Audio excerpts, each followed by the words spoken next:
Across the UK, online and on DAB. Talk Radio. We have ways of making you talk.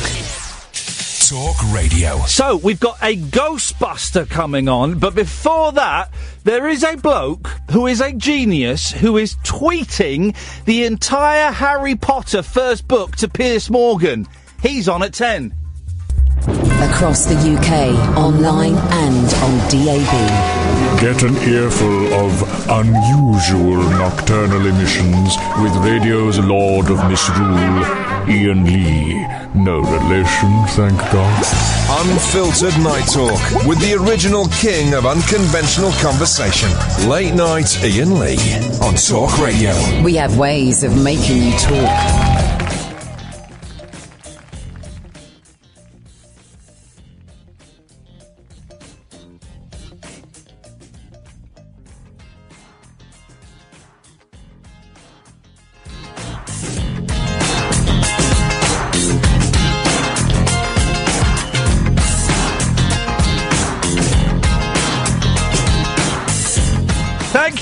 To Baldy and the Tramp as they sail off to a shop doorway near you. And exciting news, they will actually be doing their show in March from various shop doorways, park benches and recycling centres throughout the month of March. So do check on the talkradio.co.uk website to find out if they are coming to a disused Cops near you. Good evening, this is Iain Lee, this is Talk Radio. Before we go any further, a quick word. Last week, I well and truly put you, dear listener, in your place, and I blamed you for my disastrous listening figures. Okay, I tore you a new one because of my very, very poor listening figures. Well, while I was right to rollick you, it turns out I may have made a mistake. The station's figures were atrocious and were down massively. This show's figures weren't anywhere near so bad and were only down slightly. So, what that proves is my excellent presenting skills saved this show from a near disaster. While the rest of the station was collapsing around us, losing over 75% of their listenership, this show lost a tiny, tiny percentage of that. So I think it only fair to congratulate me for being so good that I managed to retain an audience. So thank you very much indeed. Busy show this evening. Last week we looked at a story, a Friday show. We looked at a brilliant story in the Star about this woman called Tracy Proctor.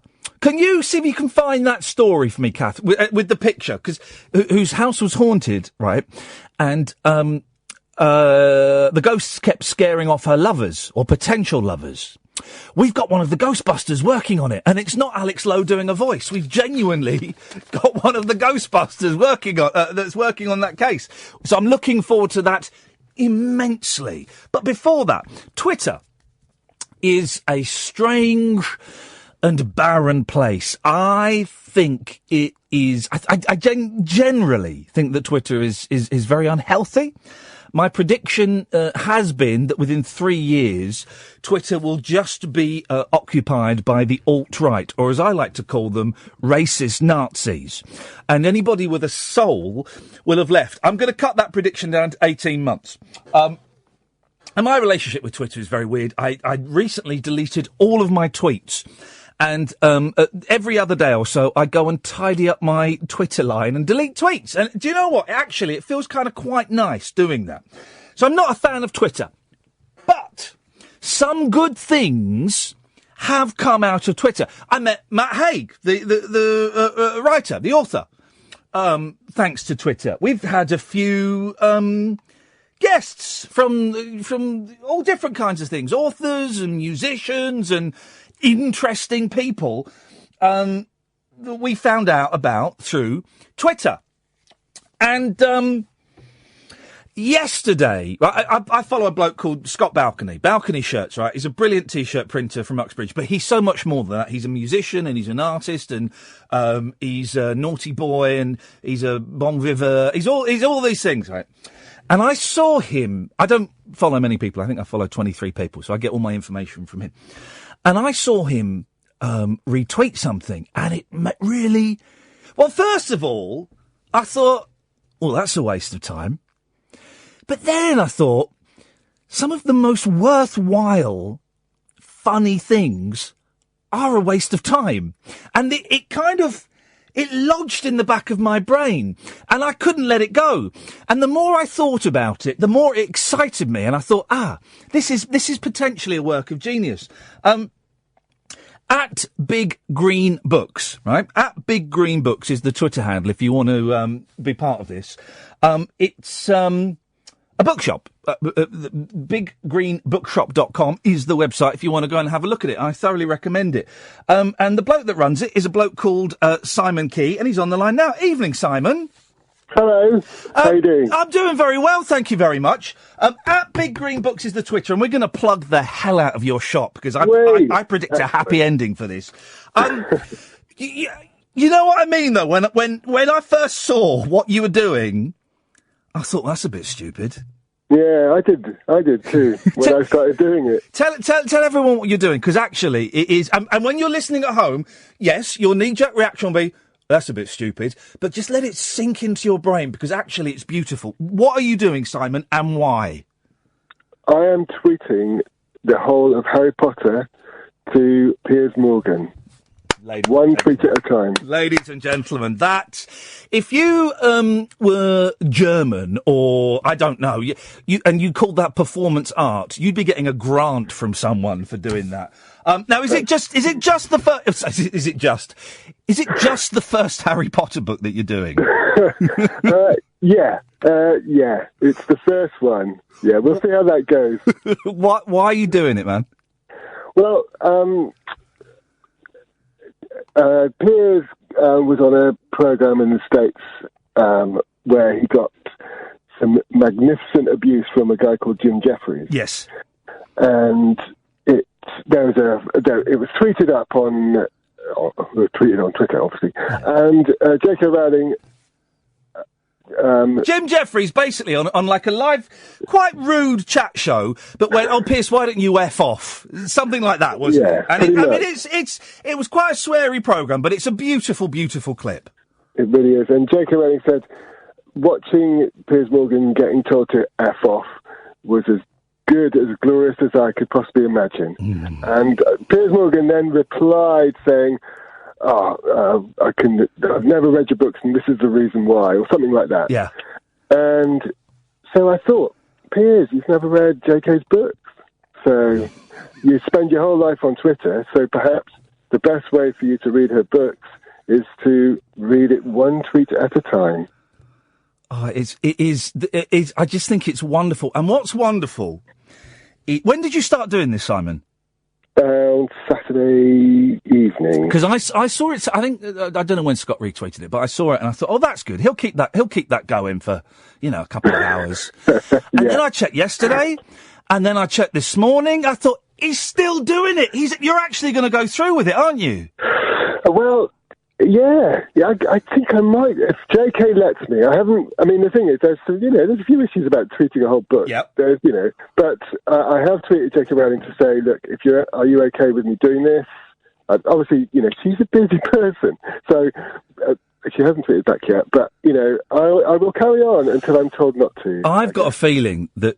Are you hoping that you're told not to quite soon? Is that what you think? I've got a feeling I like J.K. Rowling. Even oh god, I think she's a genius. She's a genius, and she seems to have a deliciously wicked sense of humour. I bet she's chuckling away at this.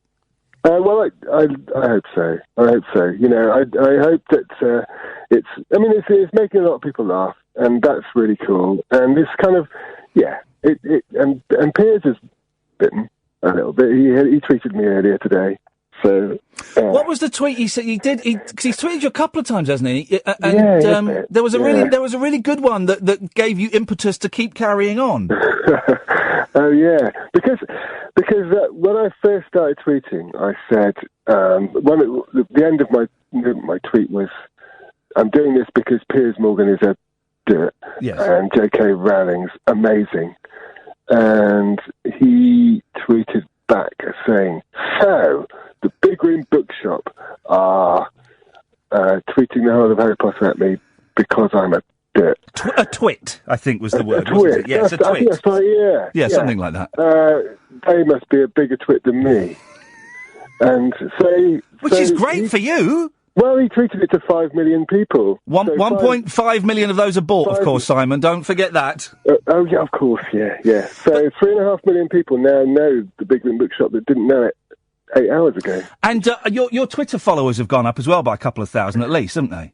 Yeah, we love Twitter, and the Twitter's been a really good thing for the shop. And really good. And we had about 12,000 followers on Friday, and now you're up to 21,000, just under. Is that right?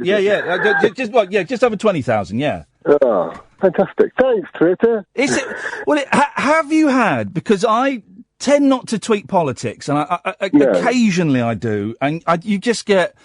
Horrible Nazis and racists. I don't like this term alt-right because it demeans what they are. Have you you must have had some of that coming into your Twitter sphere. I've had a bit, but it's generally been rather friendly, you know. Yes, I mean, my Twitter feed today has been ridiculous, and it's like constant, wonderful retweets and lovely things that people have said. But yes, there's obviously the occasional tweet that says you're an idiot, you know, but you kind of get to expect that on Twitter a bit, which is a shame, but yeah. But there's been some, I saw Kathy Burke retweeted you, and yeah, that was nice. That's cool, isn't it? I saw that. Yeah. And someone dropped in some chocolate as well earlier on. Oh, yes, I don't know who she is. She said, I've started following on Twitter, and I just want to give you this. And it was so sweet. We've had so many lovely things happen today. It's been incredible. I do have to ask, is the bookshop business so slow these days that you've got the time to do this? Look, I do Twitter all the time anyway before this. I mean, I've tweeted a few 100,000 times on various Twitter feeds. I have other Twitter feeds, so I can do this. It's kind of like part of the business now. Yeah. So doing that, it doesn't really impact on the business at all. Me and my business partner Tim are very happy to do this stuff, and you know, it doesn't impact on the business. And something like this has been really helpful. We've had one of our busiest Mondays ever today. So you know, we've taken money, so which is great. You can hear me typing away. It's just because I'm about to tweet your Twitter handle and your website as well. That's why I'm tapping away. So how is business in the bookshop world? Is it all right? You're sustaining? Well, we've been there for almost 9 years now. Me and Tim were the owners of a water. We're the owners of a water. That'd be lovely, wouldn't it? We were the managers of a Waterstones in Wood Green that used to be there, and it closed down. Yeah. And it shouldn't have done. We were doing well, and so I said to Tim, "Look, there's no bookshops left in Wood Green. We need to open our own bookshop." And he said, "Yeah, right then." And great business minds. Yeah, this is it. It was as simple as that, you know. It was, and so we started a blog called "Open a Bookshop: What Can Possibly Go Wrong," which is still on there, Big Green Bookshop blogspot. And essentially, we sort of chronicled our idea of trying to open a bookshop. We've never done that. We run a bookshop. That's a different thing to start your business. And we started a blog, and we built up a load of followers on that. Then we started a Facebook group, and then we eventually found a property, which is where the Big Green Bookshop is now. Whereabouts is it? Because I used to go busking in Wood Green like 20 years ago. Whereabouts in Wood Green is it? It's in between. It's just off a little side street between Turnpike Lane and the shopping centre. Turner Piccolana. I know. I got the bag shop. It's near that. Well, that's the what was it called? The Turnpike Lane ladder or something, wasn't it? There's a ladder. The ladder's the Haringey ladder, which is the other side. Right. But yeah, it's kind of, it's 5 minutes away. Yep. Yeah. Yeah. I used to go busking round there, Simon. Jeez, can you imagine? Oh, awful. Did you make a lot of money? No, we did. No, of course not. We're terrible. Imagine me and my mate Conan singing "Leaving on a Jet Plane." Flipping heck. There's some great tap dancers who do very well at busking down there. Do they? Yeah. Is there still that really good greasy spoon at the train station? There was a big cafe. Turnpike Lane? Yeah. Yes, it's still there. Yeah, that's a great cafe there. You used to get massive breakfast for £5. And people look at it, because if you listen to the show, and I think you do, I've got two little boys who are 7 and 5, and one of the great joys for us is if we're in town, going into a bookshop, and the enthusiasm that the boys. We went to, and I'll talk about this later, we went to see the robot exhibition at the Science Museum. Oh, I went there yesterday. I was there yesterday! What time were you there? Well, I didn't go to the robot one. I went up to the top floor because they've reopened the thing at the top, on the top floor. The play bit. Well, not the play bit. It's what's it called? I can't remember, but we deliberately didn't go because we went and we managed to get tickets for the robot exhibition in an hour's time, and we had a little wander around, but it was so packed yesterday. It was so busy, wasn't it? It was awful. You had to queue everywhere. Yeah, I've never had to queue at the museum before. There was a brilliant bit. You had to queue to get tickets to go to this robot exhibition, right? And there were shows like every half an hour or something. Basically, you queue and you go in. And I was queuing for about half an hour. And there was me and a couple in front of me and a guy in front of them, right? And the woman came up, she said, right, just to let you know, and this was at 11 o'clock, just to let you know that the exhibition is booked out now until 4 o'clock, but I think we can. And the guy in the front went, oh, stuff this then, and stormed off. And she went, no, come back. And he walked off. She said, but I think I can squeeze you into the 12:45. Brilliant. Speaking of queuing, I'm going to talk about this later on. We were in town, of course we don't live in town, and the boys had heard about the Lego shop that's in Leicester Square. The new one, yeah. One of my friends, Luke Mackay, he went there. He was tweeting about it. Oh well, a couple of days ago. We went there. Luke Mackay's a chef, isn't he? Yeah. I know all this through Scott. Right. So we said to the boys, we were in town. We said, look, we'll get a cab into town. We'll get some food, and then we'll go to the Lego store and have a look. They went brilliant. So we had some food. Now we got to the Lego store. There was a queue to get into the Lego store, and there was like... I tweeted a picture of it. It's ridiculous. And I said to the guard, I said, is something going on? They said, it's for the shop. So they're queuing to go inside the Lego shop. He went, yeah. I said, how long's this? He said, about 40 minutes. I went, just to go into a shop. And do you know what? We queued up to go into the shop. Wasn't it? Well... It was tiny, I thought. It was a tiny... Anyway, we're going off on a tangent slightly. Yeah, a bit. But we went to see the robot exhibition, and when we came out, you go via the gift shop, of course, and the boys wanted to buy books. It seems, I don't think this is my kids, it seems that young children want to read, and that's where you need to get them. Well, that's right. I mean, I've got a 6 and an 8-year-old. And it's such a wonderful thing seeing them pick up a book off their own back, deciding that and they love going into bookshops. I mean, I've got a bookshop, but and they they still like coming in. They still like they love just sitting there reading books. It's very exciting to see it. It really is exciting. Yeah, it's all linking up. Look, you're about to become viral because you're starting to pop into my timeline now. Danny Kelly from lovely Danny Kelly. He's just tweeted a picture of your shop. So you're either going to start getting loads of business or a brick through the window. I don't know. Oh, yeah. Because that was because Danny and Alex came to our shop to give us a load of books because we were raising money for the Calais Jungle. Oh, okay, yeah. There was something in the Guardian. There was someone who started a bookshop, a library in the Calais Jungle, and they wanted books. So we thought, well, we can help there. So I tweeted out to our people, our customers and stuff, saying, look, if you want to give us some books, we're going to try and find a way to get them over to Calais. And Alex and Danny got in touch and said, well, we got loads of books, you can come. And then then some people said, look, can we give you some money for it? And then it got, and we raised a couple of grand. And me and my mate Marky Market drove over in a van to Calais and delivered all the books to... It was lovely. It was really lovely, and it was amazing because we went there, and it was a horrible day because about an hour before we got there, the French police had gassed. Oh, I'm not sure what the word is, and sort of moved back, bulldozed. Let's put it that way. 200 tents.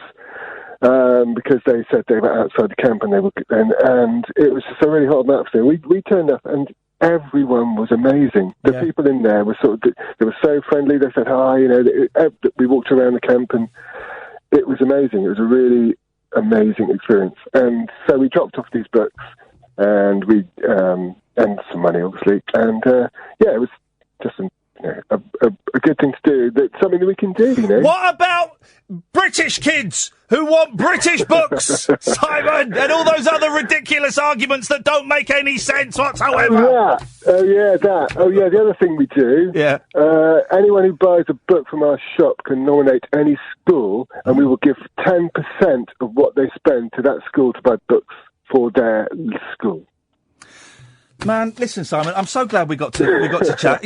You're a terrible businessman, but... Oh, God, I'm awful. We're still going there. It's a miracle, isn't it? It is a miracle. It is a miracle. And it is, I think it's so refreshing when, we're hearing that high streets are dying and what could be classed as old-fashioned shops like bookshops and record shops are still going. It fills me with a little bit of warmth. And when they're run by nice people like you, it's wonderful. There's a lot of love for you on Twitter right now. Thank you. You got to keep going because until you get bored, don't listen to me. But I've got a feeling. I've got a feeling. The next couple of days, you're going to go super viral, and it's going to go around the world. Well, it's been quite exciting so far. Yeah. It's been fun. And thanks for getting in touch. It's literally my pleasure. Once I saw that you were doing it, and you're up to like sort of 267, tweet number 267 or something, I thought this is art, man. This is actual performance art. At Big Green Books, I've just retweeted Danny Kelly's thing. Someone's retweeted a video of your shop. I don't know what that is. Oh, yeah. That's how we open the shop. Yeah, there's a video of how we open the shop. It's all there. Big Green Books... No. BigGreenBookshop.com is the website. That's it. Simon, listen, man, anytime you've got any other silly projects, you have an open invitation. My show is your show. Good. The good guys, Scott Balcony actually produced and helped us print our book bags. So they're good guys, aren't they? Well, let's not. Oh, God, shit. No. Let's not get carried away for crying out loud. They're all right. They're all right, guys. Sorry. They're dodgepots. Simon, absolute pleasure to talk to you, mate. And you. Best of luck. Thank you very much indeed. Simon Key at Big Green Books, BigGreenBookshop.com. He sounds like a rather decent egg, doesn't he? Honestly, it's so funny. And what's interesting is, I forgot to mention this because we went off on so many tangents. Piers Morgan hasn't blocked him yet. He's not blocked him. So it's all appearing in his timeline. We're going to speak to a Ghostbuster in about 5 minutes' time. What a busy show. The radio show for people who know the best part of the day is the night. Late Night Iain Lee on Talk Radio. We have ways of making you talk. Wasn't he delightful? And it's such a... it's a ridiculous idea. It's a ridiculous idea to tweet an entire Harry Potter novel to Piers Morgan. But it's just the fact he's doing it and he's kept a straight face while he's doing it. It's wonderful. Here's the thing. Gosh, we went off on so many tangents there. So many things I was going to talk to Simon about. And I forgot.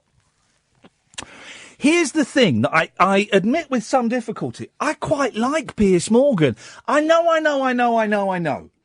know that when he was editor of The Mirror, he had those fake pictures of... It was British soldiers supposedly torturing Iraqis, and they were fake. I know that. I know that his tongue is so far up Donald Trump's, as the Americans would say, a-hole. I know that.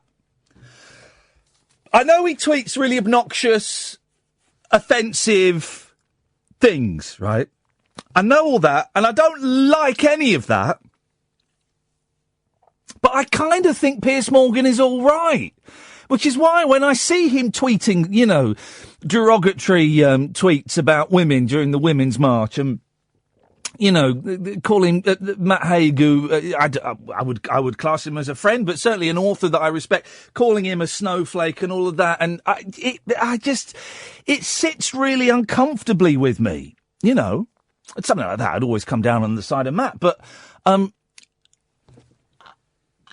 quite like Piers Morgan. Part of me thinks, I think you might be right, Kath. Part of me thinks he's playing the panto villain.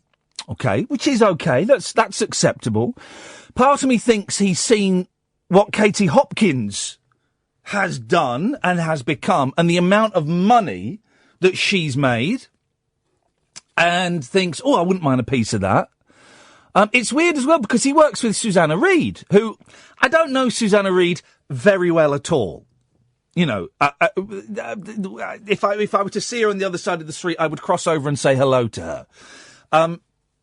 But I know that she's I think Susanna Reid is absolutely brilliant. I know she's a thoroughly decent person, and I just wonder what she's thinking with all of this going on. Do you know what I mean? I quite like Piers Morgan, even though he tweets obnoxious, rancid, offensive rubbish.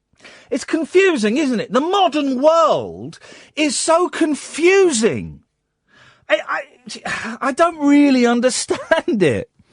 And the reference to Piers Morgan's followers, he's got 5.1 million followers on Twitter, but you can do a thing called a Twitter audit. And about 1.5 million of those Twitter followers were bought. I'm kind of tempted to buy some Twitter followers. I'm kind of thinking I might up my numbers quite considerably by getting a few more. How much does 1 million Twitter followers cost? How much would that cost? I don't know. 0344 499 1000. Now, on Friday's show, I think it was Friday, when you lot were in the doghouse for not really rising to the challenge, and then it turns out I got it wrong. I got the figures wrong. Actually, the show's done all right. We were going through the papers, and we saw this cracking story of this lady, Tracy Proctor. And you know me, dear listener, you know me. I love a good ghost story. Now, a year ago, I would have poo-pooed the ghost stories as, this is nonsense, fantasists, idiots. But in the last, since being here, and it's almost a year, it's 11 months, in the last 11 months, I've started to question my resolute belief that ghosts don't exist. I'm not quite so definite now. I do think that maybe there is something out there that we can't explain. Now, whether it's ghosts, dead people, or whether it's interdimensional, or whether it's time travel, I don't know. But as I get older, I'm starting to think, maybe me dismissing all of these ghost stories outright was a little bit unfair. By the way, you're always welcome to call in with your ghost stories, 0344 499 1000. So we saw this story in the paper. I've got it here on the Mirror website. A mum claims a man-hating black monk ghost won't let any men come near her, and has even scared her kids and former partners away. Tracy Proctor said she'd been haunted by the protective black monk-like figure for the past 14 years. And then they have the usual glum-faced pictures of someone looking glum. Well, she's got in some experts, some paranormal experts, Ghostbusters you might call them. If you were a tabloid newspaper, we're not tabloid by any stretch of the imagination, so we call them paranormal investigators. And I said to Catherine, get me these paranormal investigators on this show. Well, she's only gone and done it. We've got Mark Vernon on the show. Evening, Mark. Hello, thank you for having me on. No, thank you very much for coming on.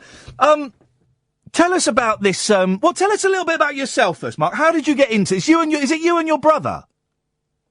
Yeah, at the moment it is, yeah. I used to have a couple of teams, but they all ran away and left me. And when you said at the moment it's my brother, I thought you were thinking of getting rid of him. No, team members that I have them for certain jobs. Right.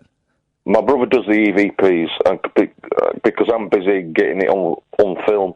You know, now the EVPs, that's when you put a blank tape. Listen to me. You get like a recorder and you kind of record nothing and then play it back and you hear voices. Yeah, I've got the video on YouTube, but what I do is I get people to record. You know the digital recorders. Yeah. To record, ask a question, see if you get a reply. Yeah. But if you do get a reply, I will tell you what's actually been said before you actually play it back. Because how does that work? I can hear the voices. Oh, okay. So you can hear the voices that other people can't hear. Only the tape recorder is picking up. You can hear that. Yeah, I've done it many times. Flipping it. I'm not a big medium kind of thing, fan kind of thing. But they say it's clairaudiency. Like, you know, when you can hear things. Right. Yeah. I mean, I'm just a bloke who can hear voices. I mean, I don't know what it is. When did you? Because I find this fascinating, Mark. And I remember what I said a year ago. I've gone, who's this nutter? But as I'm getting older, I'm starting to think. You know, I'm becoming more open to the possibility that there are other things out there that are beyond my ken. When did you first start hearing the voices, and when did you realise that it wasn't, you know, a mental condition? You were actually hearing the voices of dead people. I was 10 years old when I saw my first ghost. Scary? Well, it was two ghosts at the same time, because it was a little white corgi dog. It was walking a dog. It was a monk. And it kind of appeared in front of me, walked down a path and disappeared. And that's what started it all off. I didn't know you could get ghosts of animals. Oh, yeah, spirit animals, yeah. Oh, beautiful. The case I'm involved in at the moment, with this Tracy Proctor. Yeah. This is what got me involved in it the first time, because I'm involved in a few cases at the moment. Okay. A couple of high-profile ones. But because Tracy, she sent me a few pictures. Yeah. And there was ghost animals in the pictures. Oh, man. Which got me intrigued.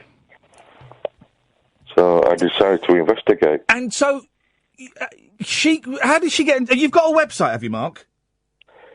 Not a website. I've got an email address, markbnees@gmail.com. Okay. But I've got a YouTube channel, paranormal channel, where I film my videos. Right, and so she just sent you a message saying, "Can you help us, Mark? I'm having terrible trouble." Because she claims, or the story portrays it, that these ghosts are scaring away her potential boyfriends, and it's putting men off wanting to go out with her. Yeah, I mean, I'm at Tracy's now. I'm actually sat on the settee. Are you? I'm on location now. I'm actually filming now while we're doing this. Beautiful. What can you see anything? Can you pick up anything at the moment? Well, I've got the cameras running. I don't actually know what's going to happen until I go through the footage afterwards. But all I'm saying is that I'm here at the moment and I'm filming. I can't remember what the last question you asked me. Are these ghosts interfering with her love life? Yes, without a shadow of a doubt. So Tracy, she saw a couple of my videos on YouTube. Yeah. And because I come from Wakefield, the same town she lives in, she asked me to come down and have a quick look. Yeah. 9 times out of 10 when you get called in, people ask you to come down, there's something going on. And obviously, it's not going to be haunted all the time. Yeah. But within the first 5 minutes of us walking in, I knew it was haunted. Because you can feel the spirit energy and stuff like that. So she's obviously seen it, because she's been there a while. Is she she's never seen it, you see. Well, the thing is, at the moment, it's scared the family out. Oh, all sons and daughters. So if they can't see it, Mark, what was happening that was so scary then? It's a black monk. It's a black monk with no face. People in the kitchen have seen, all over the house have seen it, but it's just men. Tracy's lived here for between 14 and 19 years now. Yeah. She's never seen it. But but it's a bit strange. All the men have seen it, so it's trying to scare people away. Isn't that incredible? So if she brings a potential suitor back home, she goes, I'll just be back in a minute, Steve. I'm just going to put the kettle on, and they'll be in the living room, and suddenly they'll see this black monk. Well, yeah, I mean, I've got the video on YouTube. I've just been informed tonight. Yeah. There's from this investigation, the last one, she had a boyfriend called John. Yeah. Well, I've just been informed tonight that they split up because of it. He doesn't want to come back to the house. Oh, poor old Tracy. I think it's funny, but... Are you sure, Mark, that maybe she's got, I don't know, she's got bad breath or she farts or something, and they're saying it's ghosts just to be polite? No, it's like, well, if she was crazy, I'd tell you she was crazy, but believe me, she's genuine. I mean, as soon as I walk in, I'm a catalyst, I can tell. Yeah. As soon as I walk into I can tell within 5 minutes if the place is haunted or not. I mean, it doesn't, if you try to pull a leg over me or... Yeah. I know so straight away. It's just... Because I heard the voices when I walked in, I knew it was haunted. And what is the black monk saying? It's not... Well, it's not him. She's got other things as well. There's a group of women here. I've got some really crazy AVPs, but they're also speaking French as well. Okay, so how many people... this is the weirdest thing. Because you sound like a sensible, down-to-earth bloke. This is the thing, you see. You sound like a normal bloke, and I've no reason to doubt you. How many voices would you say you've heard there, Mark? Over 7 or 8, 9. And, I mean, there may be more. Yeah. But I've actually recorded them all as well. They're all on tape to anybody who wishes to hear them. I don't know how easy it is, Mark, but it'll be great if at some point this week, if you could email us a little clip of some of those voices. Well, yeah, I mean, you got my email address, you get in touch with me and stuff. Well, you've spoken to Catherine, so she'll get in touch, but, because I'd love to play it, because I find it fascinating. Is there anything you can do about it, Mark? Can you, exorcism, or, you've got to be religious to do it, haven't you? Is there any way you can get rid of them? You don't have to be religious to do something like that. Do you not? I don't get involved with normal spirits. If they're not doing any harm, then I'll leave them be. But they're Tracy might argue they're doing harm. They're stopping her having any nookie. Well, Tracy's lived here for 19 years. Yeah. No harm has ever come to her. Yeah. It's just something scaring off any male that comes into the house. I don't know. I haven't figured it out yet, because the first time I came, obviously, because I've been in the newspapers for this one and everything, I was here, it was just a 3-hour visit to see if it was haunted. Yeah. And the footage we got, it's gone worldwide at the moment, so it's like, there's a few radio shows checking up. Yeah. And would you say that this is the most haunted place that you've ever visited, Mark? No. What was the most haunted? I have a secret location which I don't divulge, but it is in Wakefield, actually. That narrows it down, sunshine! No, well, basically, if I'm not doing anything, then I'll actually go practice. I will go practice my ghost hunting skills. Go and practice your ghost hunting skills? What does that mean? Talking to spirits and stuff. I mean, getting a tape recorder out and try and get an EVP. But I have certain locations where I do this, but I'll do it myself. I'm going to ask you a question, Mark, and I'm putting you on the spot, and you can tell me to jog on if you want. No, ask me an honest question, I'll give you an honest answer. Okay. What are the chances of me and my producer, Kath, coming to your top-secret ghost location in Wakefield? 100% if you pay me. Oh, flipping it, I see that. So it's like that, is it? I was hoping you'd say yes, we'll do it for free, and we'll blindfold you for the last hour of the drive. Listen, well, if I can get you on camera with a ghost, you give me loads of publicity for free, won't you? Oh, you can come on the show. Hey, Mark, listen, you're a mate of the show now. You come on here any time you want, fella, of course. Well, I mean, how long would it take you to get to Wakefield? Well, I'm not coming tonight, don't worry. No, it won't be tonight, it's got to be next week, because we're doing a TV show for ITV tomorrow. Oh, so screw those. I can't tell you what programme it is, but it's something to do with my case tonight. Okay. At the moment. Okay. Is it Jeremy Kyle? No. I was close there, wasn't I? I was close. I would not stoop that low. He's got some morals. So what are you going to do with this then, Mark? Are you going to you're just going to sort of let these ghosts carry on as they are they? And just No, I'm going to find out exactly what's going on. Yeah. Tell Tracy what she's got, because she invited me in here, telling me what she thinks she's got, and then obviously when I'm in here, I can find out, and then I tell her what she's actually got. This is all very She's got more going on than she actually thought she had going on, if you know what I mean. Yeah. And it's a very scary house, especially for your male. So have you felt unwelcome in there then? Oh yeah, big style. Yeah, I know there's something here. I know it's here, but it's gonna try and hide itself from me, but it can't. So. Is it? Now this might sound stupid, but I'm just thinking out of the box, right? She is worried that this ghost is scaring away all her potential lovers. Is it possible for a human to shack up with a ghost? Could she marry the Black Monk? Now I've said that out loud, I realise that sounds stupid. No, I mean, she could if she wanted to do, but I don't think she would. I mean, she's quite an attractive woman when you see her close up. Her pictures don't do her justice.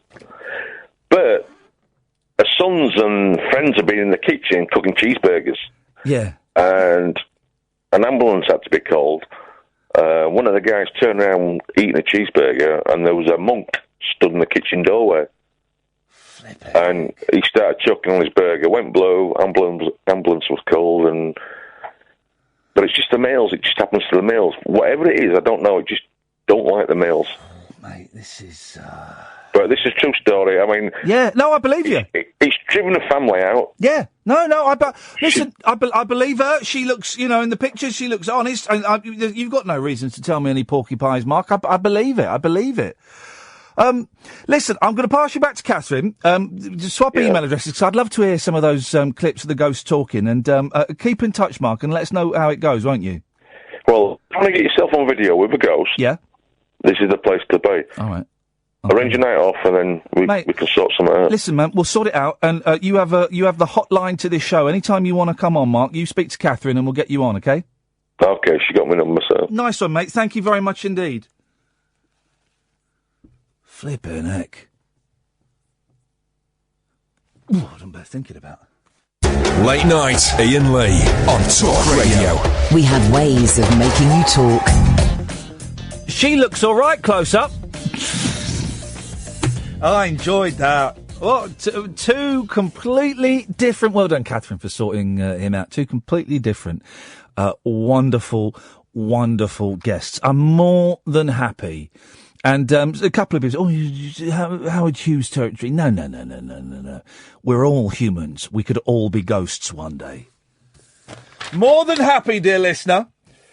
If you want to share your ghost stories, 0344 499 1000 is the telephone number. It costs you, well, it's probably free. It will cost you pennies otherwise, and we call you back. Caddick!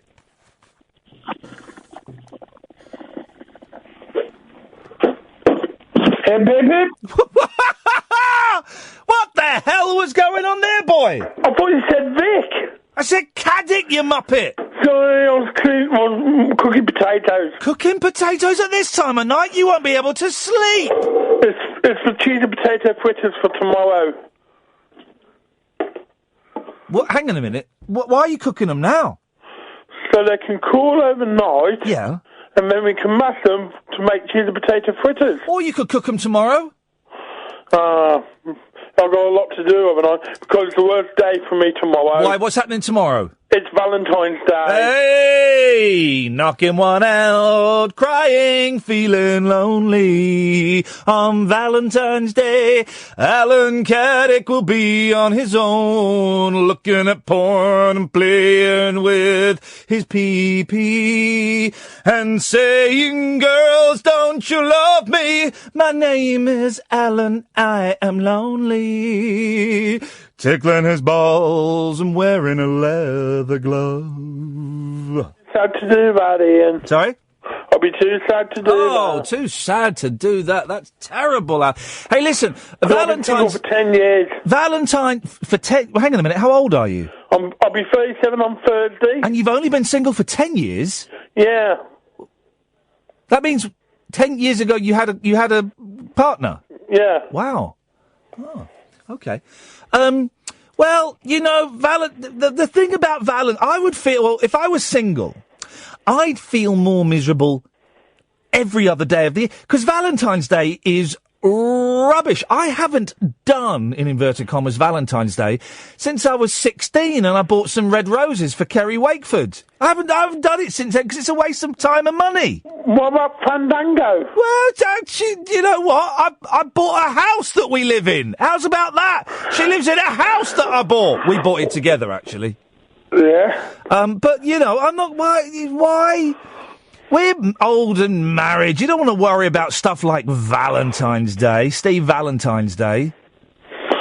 Well, of course. I'll get through Tuesday and look forward to Thursday. Get what's happening on Wednesday? The pre-birthday build-up. Flipping heck, Caddy. It's like a week of celebration sandwiched in between. No, a week of misery. Oh, it don't matter. So you're going to get through tomorrow by eating cheesy potatoes. Cheesy potato fritters. Beautiful. And then Wednesday it's a pre-birthday warm-up. And then there's the birthday Thursday. Yeah. Okie dokie. What are you doing for your birthday then? Got nothing planned at the moment. He'll be wearing a leather glove, touching himself in his private parts, wearing a leather glove, having what I would call a posh way. Remind me to more of the old shows I was listening back to. Oh. From the 5th of March where I actually own it. Oh, well, there you go. 2009. Okie dokie. Not sure what was going on at the end of that conversation. It got a bit weird. Mainly because he started singing songs about onanism and I was having none of that. Always a fun phone-in. Songs about onanism. Kath, come in. Let's play songs about onanism tennis. Come on. This is going to be fun. This is going to be fun.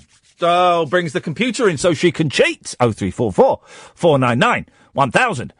Tomorrow's show, by the way, dear listener, tomorrow's show, and this is not actually I had this idea before I saw the tweeting of Harry Potter to Piers Morgan. Tomorrow we're going to create either a film or a play or a book. It's going to be a piece of art made up entirely of quotable quotes, right? Because I was watching the 2008 Incredible Hulk movie, which I bought for £1, right, in Sex. Because my kids love Marvel superheroes, because they're playing Lego Marvel superheroes, right? So, and we bought the Hulk 'cause it was £1. And I'd forgotten I'd seen it. It's quite good. Edward Norton as the Hulk. And it's quite good. Tim Roth as, what's the name of the bad guy? What's the name of the bad guy? Tim Roth as, he's like a bigger Hulk. I thought Mark Ruffalo was the Hulk. No, here's the thing. They wanted Mark Ruffalo to do it, but the part went to Edward Norton, but now it is Mark Ruffalo. Not aggravator, accumulator. I want to say accumulator, but I know it's not right. Agitator? Anyway, no. And it's got the bit in there. It's quite a nice film. It's got nods, right? Like the security guard. Oh, someone I would like to get on the show, please. The security guard is Lou Ferrigno. Oh. Yeah, it's nice. And you see a clip of Bill Bixby on a TV show. There's some nice bits. And I always get a childish thrill when you see an actor's eyes turn green, when they open the eyes and they're green and he's changed into the Hulk. No, I couldn't watch that because as a kid I used to watch the Hulk every week, but only the boring bits because I found the other bits scary. So when his eyes went green, that's when I would disappear from the room. I had the poster that a lot of people had. I think it was from the centre pages of the TV Times, which showed Bill Bixby. Yeah. Dr. David Banner. He wasn't Bruce Banner in that because Bruce was too gay a name, changing into the Hulk. Yeah, he was. But there's a very funny bit in it where he's learning Spanish or Portuguese, and he's in Brazil, and this guy starts a fight with him, and he says in Portuguese, "Don't make me hungry. You wouldn't like me when I'm hungry." And they're going, "What? Hungry?" He goes, "No, that's the wrong word. Hang on, angry." But that's a joke that only works in English. With subtitles. Yeah, but in Spanish the words are different. In Portuguese the words are different. Yeah, because he got the words wrong. He hasn't learned the language properly. But so I thought we could do an entire performance based on quotable quotes. Okay. And it will start with, "Don't make me angry. You wouldn't like me when I'm angry." I will allow cheats. You will be able to do things like said Steve. So you can put little things in there. So it's probably going to be a book, and I'm going to type it up. If I can be bothered. You won't. Well, I might do, actually. I've still got the list of counties somewhere. So it's going to start off. In fact, that's how it starts.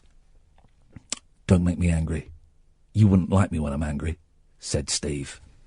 That's how it starts. And then it's got to be quotes, and it can be quotes from films, from, like, plays if you're a bit of a knob, just famous quotes, okay? We're going to build a whole big... the whole 3 hours tomorrow is going to be that. Okay. You up for that? Yeah. That'll be fun. That can happen. Right, onanism tennis. All right. The Divinals, Touch Myself. Oh, I was going to go there. I went first. Turning Japanese.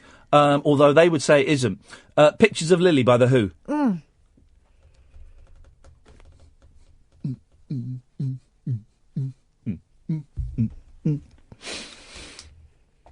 I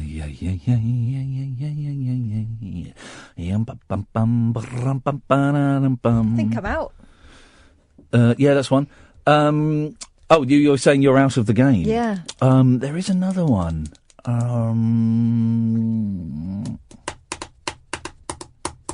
0344. It's always a fun phone in. I kind of do it like every 3 or 4 months, but the phone in, not the thing. That's like every 3 or 4 minutes. Oh. 0344 499 1000. Dana, stay there. We'll be coming to you after the news. We're talking about that. We're going to talk about robots. We're going to talk about the Science Museum. I'm going to do my Denzel Washington impression. Oh, gosh. And we're going to talk about the Lego store, the greatest piece of marketing I have ever come across. 0344 499 1000. Late Nights with Iain Lee on Talk Radio. Across the UK, online and on DAB. Take a far-out trip into the twilight zone of late night radio with Iain Unmissable late night radio with the original king of unconventional conversation. Make contact with Iain Lee. Late Night Iain Lee on Talk Radio. We have ways of making you talk.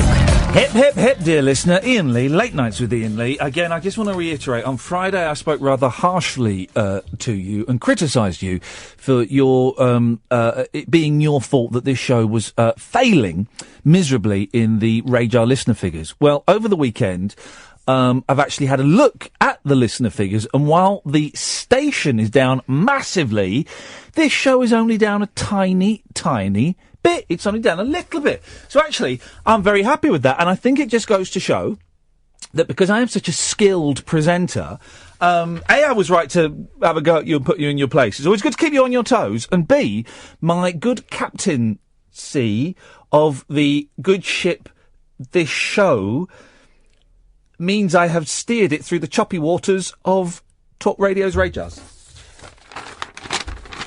Guests coming up this week. Who are they? Dave Mason. Dave Mason and Ian Anderson of Jethro Tull. And I was a little bit... We spoke to Ian Anderson earlier on today, and I was a little bit unsure as to how it was going to go. But we spend the first 5 minutes talking about the name Ian. Yeah. You won't hear that anywhere else. Can I show you... I don't make notes very often unless it's about... I don't make notes for an interview unless it's someone I'm a little bit nervous about. What's the third question there? The name Ian. Here we go. You see, I'd made notes. I was going to ask him about it. And with the first 5 minutes of the interview is talking about Ian's, the spellings of Ian's. And it was like you opened up, a wound that had been festering for a while for him. He was so pleased to be able to talk about it. It's a real secret club to be an Ian. I always think if there are 3 Ians involved in a conversation, man alive.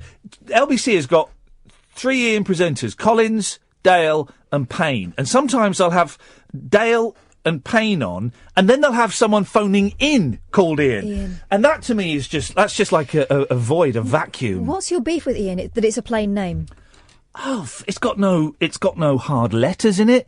I, A, I, N. I mean, mine is slightly different because I've got the second I, but that's it. When you're the only saving grace about your name is it's got a second I, then what a terrible position to be in. There's no k or t. So I've been with children all weekend. Mm-hmm. Sorry, there are no k's or t's. It's Ian, Ian, ugh, it's just Blandsville. But there were a lot of plain names in the 70s, weren't there? Like our generation is full of them. These days, they've all got exciting names, the kids. Well... You know, you've got your Siennas and all those names and stuff. When I was growing up, I mean, Catherine was about the poshest name there was. Isn't it in my funny? class. There were a lot of Claires and Emmas. Because my name is Iain Lee, that's 5 vowels in a 7-letter name. 5 vowels. And it's the only consonants are N and L. Flipping heck, man! So what would you rather be called? Do you ever think of it? When I was younger, when I was 7 or 8, I used to pretend my name was John. Well, that's better. Yeah. Okay. Or Ian is Gaelic for John. Oh, yeah, because it's like Jan. Yeah, well... it is. And so I wanted to be called John. John's a strong name, actually. John. I know a John, and he's a right knob. John. The knob. John. Hello, what's your name? Ian. And this is my cool friend, John. John. John. Ian.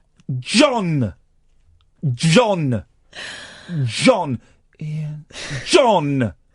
Ian. John. Ian. Okay. John. Okay. John Kirkpatrick. Wow. You had a surname as well in mind. Yeah. Oh, totally, man, totally. My Auntie Edna wanted to be Priscilla. Queen of the Desert? She just wanted it. None of them have got middle names, and she always made out that was her middle name. Right, what I'm going to do now, right, is I'm going to play a clip of an actor. Right, I'm either... Right, what I'm no, don't do this. No, is my computer on it? This is something, because I feel I might have to reboot it because it's doing something. Let me just do a test noise, because I think my computer's playing up ever so slightly. It does this sometimes when you plug things in. Let me just see if this works. It works. Now... You're going to hear 2 voices, and it is 2 voices. It is not the same voice being played twice. One of the voices will be movie star Denzel Washington. The other voice... will obviously be you.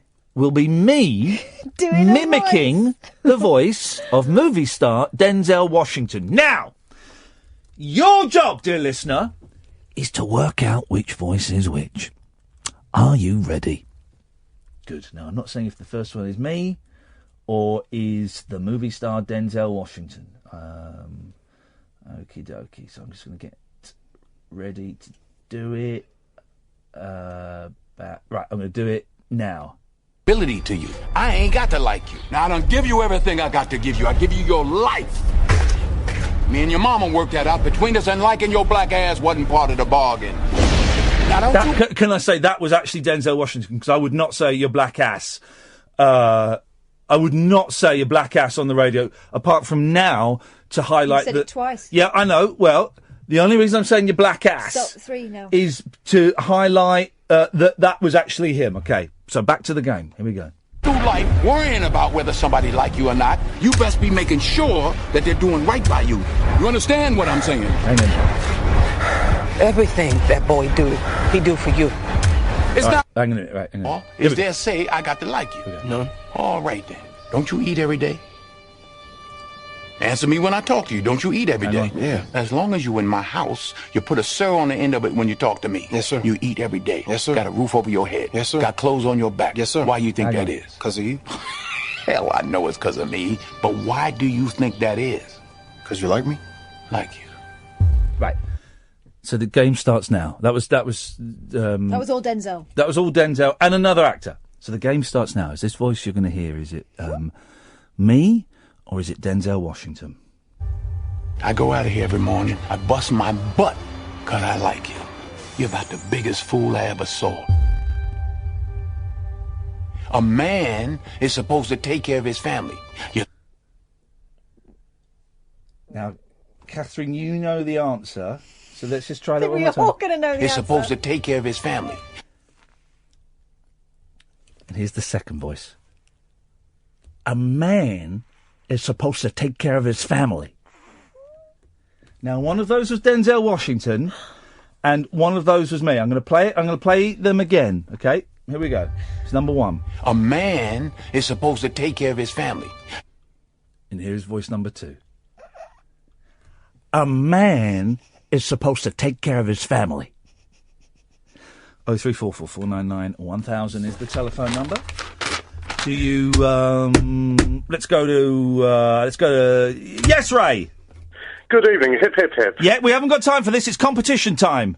Fair enough. I'm going to revisit a topic that you were talking about. No, it's competition time. We'll have to come back to that in a minute. Line 1, yes. Which one was Denzel and which one was me? Ooh, you make me want to touch myself. Okay, now, you see? These are the idiots we're dealing with. Well, I'll tell you.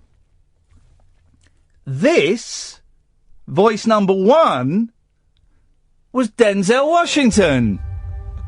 A man is supposed to take care of his family. And voice number 2, a man is supposed to take care of his family. Was me. My name's Iain Lee. Late night Iain Lee. On air and off the leash. On Talk Radio. We have ways of making you talk. Honestly spent 15 minutes in my car driving in. I heard that trailer for that Denzel Washington film on the radio, and I heard that line. I thought, oh, I think I can do that. And I did without any practice. But once I did it was so delicious to keep repeating it. I just did it over and over again. It was wonderful. Absolutely wonderful. Well, Dana! Hip, hip, hip. Hip, hip, hip, Dana. And I just have to say to the wonderful, mysterious Salome, it's good to hear the wonderful, mysterious Salome. Literally no idea what you're talking about. No idea what you might mean. No idea. No, okay. I've just been listening to a very old podcast over the weekend. Get a life! That's another story. No, I was a bit down over the weekend, and I just came across things. And that's another story. Sounds like Caddick's call. Well, and for Caddick's birthday, I'm seeing Angelos and Barry. Oh, well, you won't be seeing... the Angelos. Yeah, there won't be no Barry there, mate. He's dead. Well, I thought they'd done... Haven't they? Haven't they dug him up? And aren't they going to... I think there's a Barry impersonator. There's an actor called Alex. I thought they nailed him to the floor. But wouldn't that be the other thing, I was just wanting to make sure. I hope I have met the criteria because I couldn't ring in Friday and I heard the podcast and I'm a bit concerned that maybe I... No, it turns out that was a mistake. That my figures hadn't dropped that much at all. Certainly significantly less percentage-wise than the station. And that's because I'm brilliant. That is it. You are the king. Yeah. It's all because of me that we've got. When we lose listeners, it's your fault. When we hold them or increase, it's mine. Obvious. I want to talk about a ghost incident. Let's have it. So I'm living at the moment in a friend's house, and in this very house, a long time ago, about 20 years ago, in the bedroom, quite a big room, I had, and this was about 20 years ago, there was a big old-style cassette radio CD player, quite large, and it was in the middle of the bedroom, and the aerial was hang on, the phone dropped out then. The aerial, what? The aerial was up, it was pointing up, it was very erect. Yes. And everyone was downstairs. There was nobody upstairs at all. And I distinctly heard a bang, a bang sound, like a bang on the floor. Yeah. And nobody thought anything of it, because, houses make weird noises. And I went upstairs, and when I went to bed, the radio was still in the middle of the room, but the aerial had been completely bent, as if someone had grabbed it and sort of twisted it a bit like bent it over in two. Right. Had like a book fallen off? No, nothing. It was in the middle. Nothing had fallen off? It was in the middle of the room. That nothing hit it. Nothing had fallen on it. And I'll always remember that. I've still got the radio, and the aerial is still broken. And it was twisted completely. Why do people say that? I'll remember that till the day I die. Well, if it happened 20 years ago and you remember it now, yeah, you probably will. It's not. I remember the time I was 5 and I kept soiling my pants so much that we ran out of clean pants and I had to go and wear a pair of my sister's knickers. I remember that. I remember that till the day I die because it happened 23 years ago. So will I now you've said that. Yeah, but so it doesn't mean anything. I remember that. I remember that to this day. Well, yeah, that's a memory. That's called remembering. I think maybe it's just that in the last 20-odd years I've not led a very exciting life, so maybe that was just a moment that. But also in the same house, I have seen a cushion lift up and turn and then Get went out down of again. town. That No, didn't I happen. have. Yeah, Dana. Honestly, it did. It Dana, did. that did not happen. It did. No. It did. I genuinely don't believe that. Whereas we had the other fellow on the Ghostbuster, I believed every word he said. It really happened. No, well, you saw a cushion lift up on its own. Yes. I saw a small cushion lift up, burned over, and it went down again. It's almost as if someone picked it up and turned it over. Because I know that when my friend moved into this house 30, whatever it was, years ago... A cleaner had killed herself 100 years ago to that very day. They did hear like a scraping sound, like a leg scraping, and there was some old person here with a gammy leg a long time ago. Honestly, the cushion did move. It really did. Absolute nonsense, Dana, and with that, you hang your head in shame. We've got people complaining about the pods. Why? Someone says that Friday's pod cuts off in its prime. Really? And then Simon Price, I don't trust this Simon Price guy, says, I have this problem quite a bit, the cutting off of the end of your pods. Is this an iTunes thing? Then he goes, woman? Woman? He's asking you. You're talking to me. That's your I don't nickname. know. That's your Most nickname. Don't ever go at Pricey, because he's calling you by a nickname. The woman. If you don't mind. Shut up. I'm going to be sick. Stop it. We had, before the show, we both had a big pizza each. And we didn't share any with Ed. We shared a little bit with James Whale because he came and took it, but we didn't want to share it with James Whale. He wanted to share some with Ash, but then he got called back into the show, and other people from other shows were coming in, and they were looking at our pizza, and we didn't share none of it. No. And I got 2 pieces of my pizza left, and I'm going to eat that on my way home. And I bought the pizzas, and it's not even 2 for 1 Tuesday. It's bugger all Monday. Right, I'll go and check the podcast then. Okay. I mean, I think it's just some of you at fault.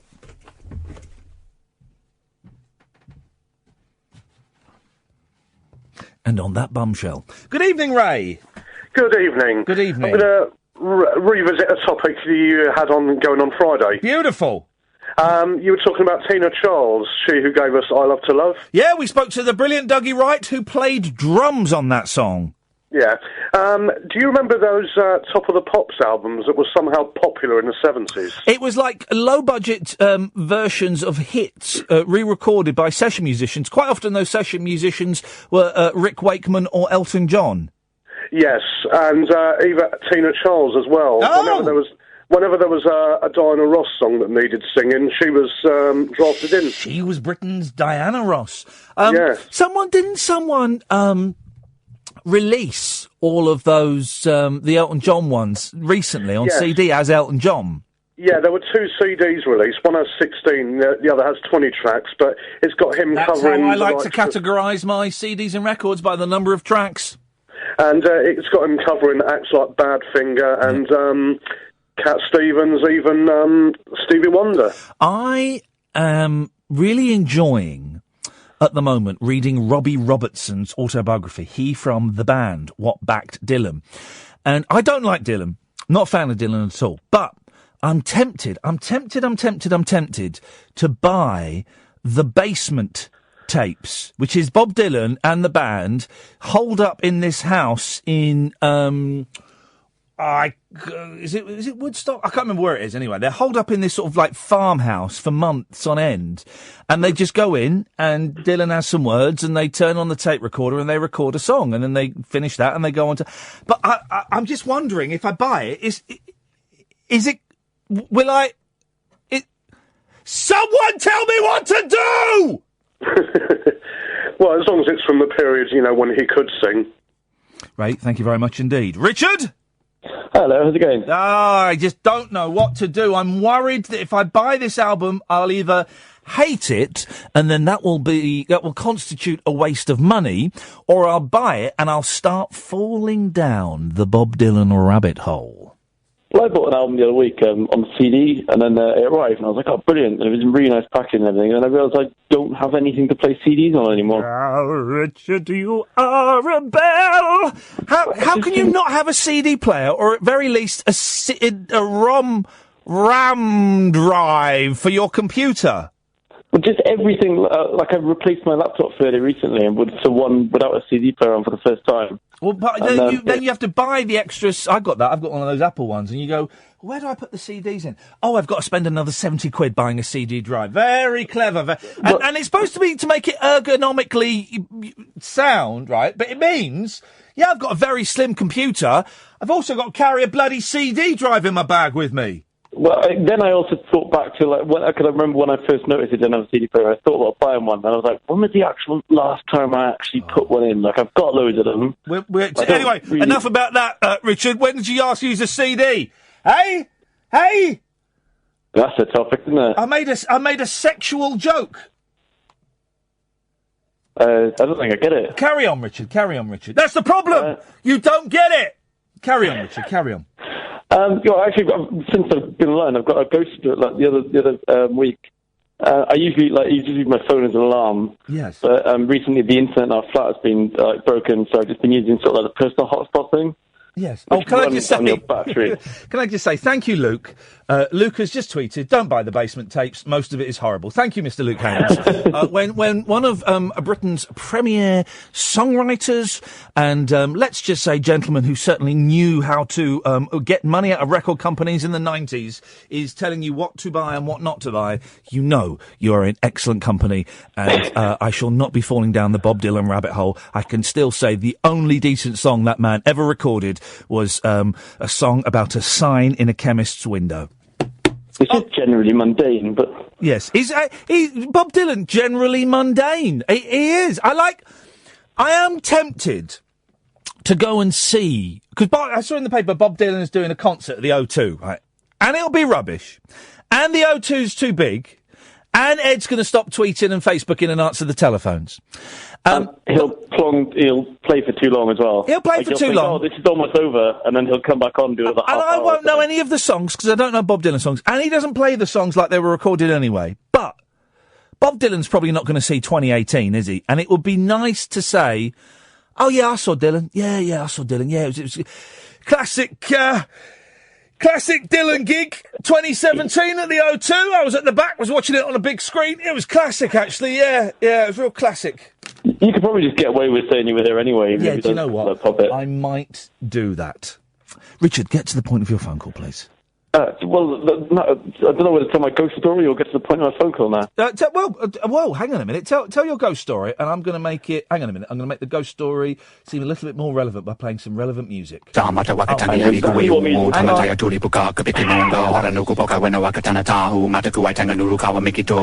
my music gone? Hang on a minute.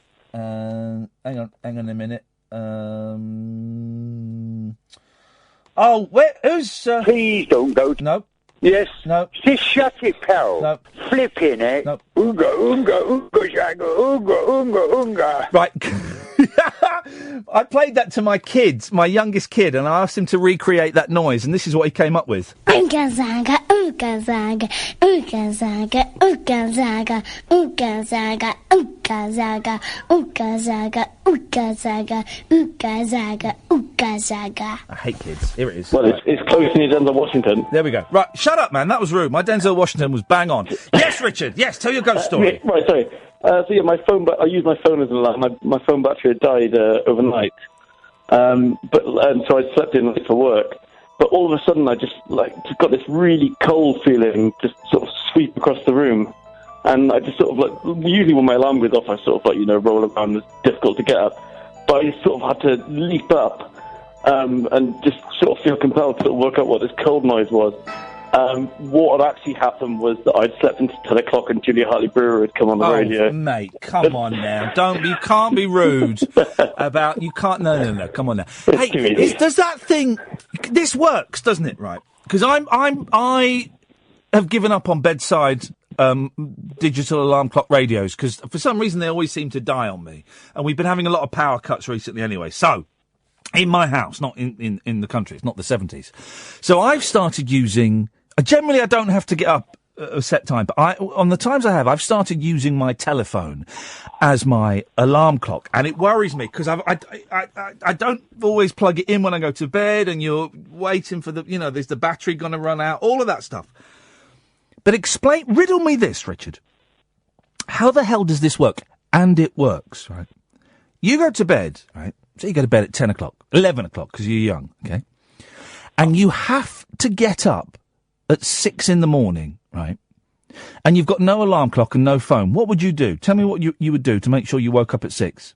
I wouldn't. I'd sleep in. Nope. If I don't have an alarm, I'd just sleep until someone wakes me up. Hang on a second. Barry Westwood. Hey, Ian, how you doing? You go to bed at 10:30, because you're getting on a bit, right? And you have got to get up at 6 o'clock in the morning.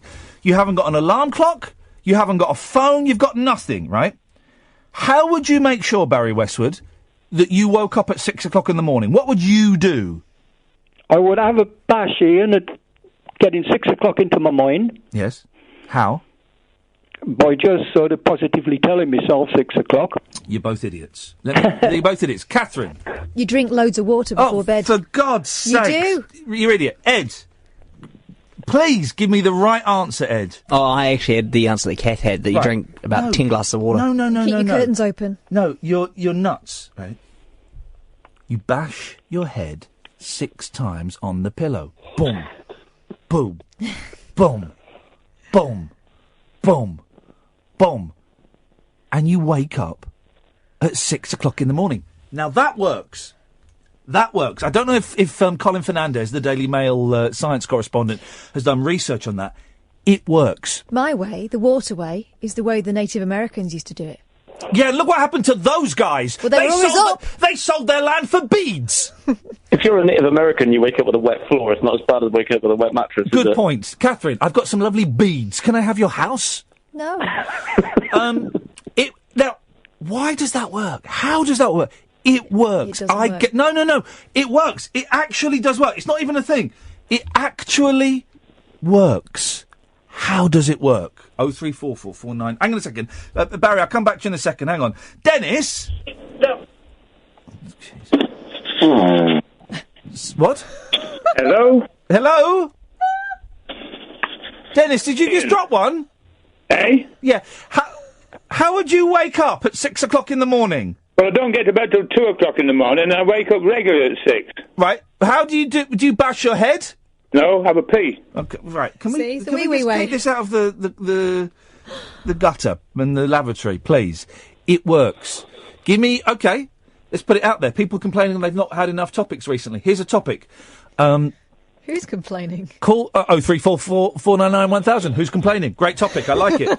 Here's another topic. Call in and tell me about the time you woke yourself up by bashing your head on the pillow. You've got to be on the hour. You can't do 1/4 or 1/2. That's the only downside of it.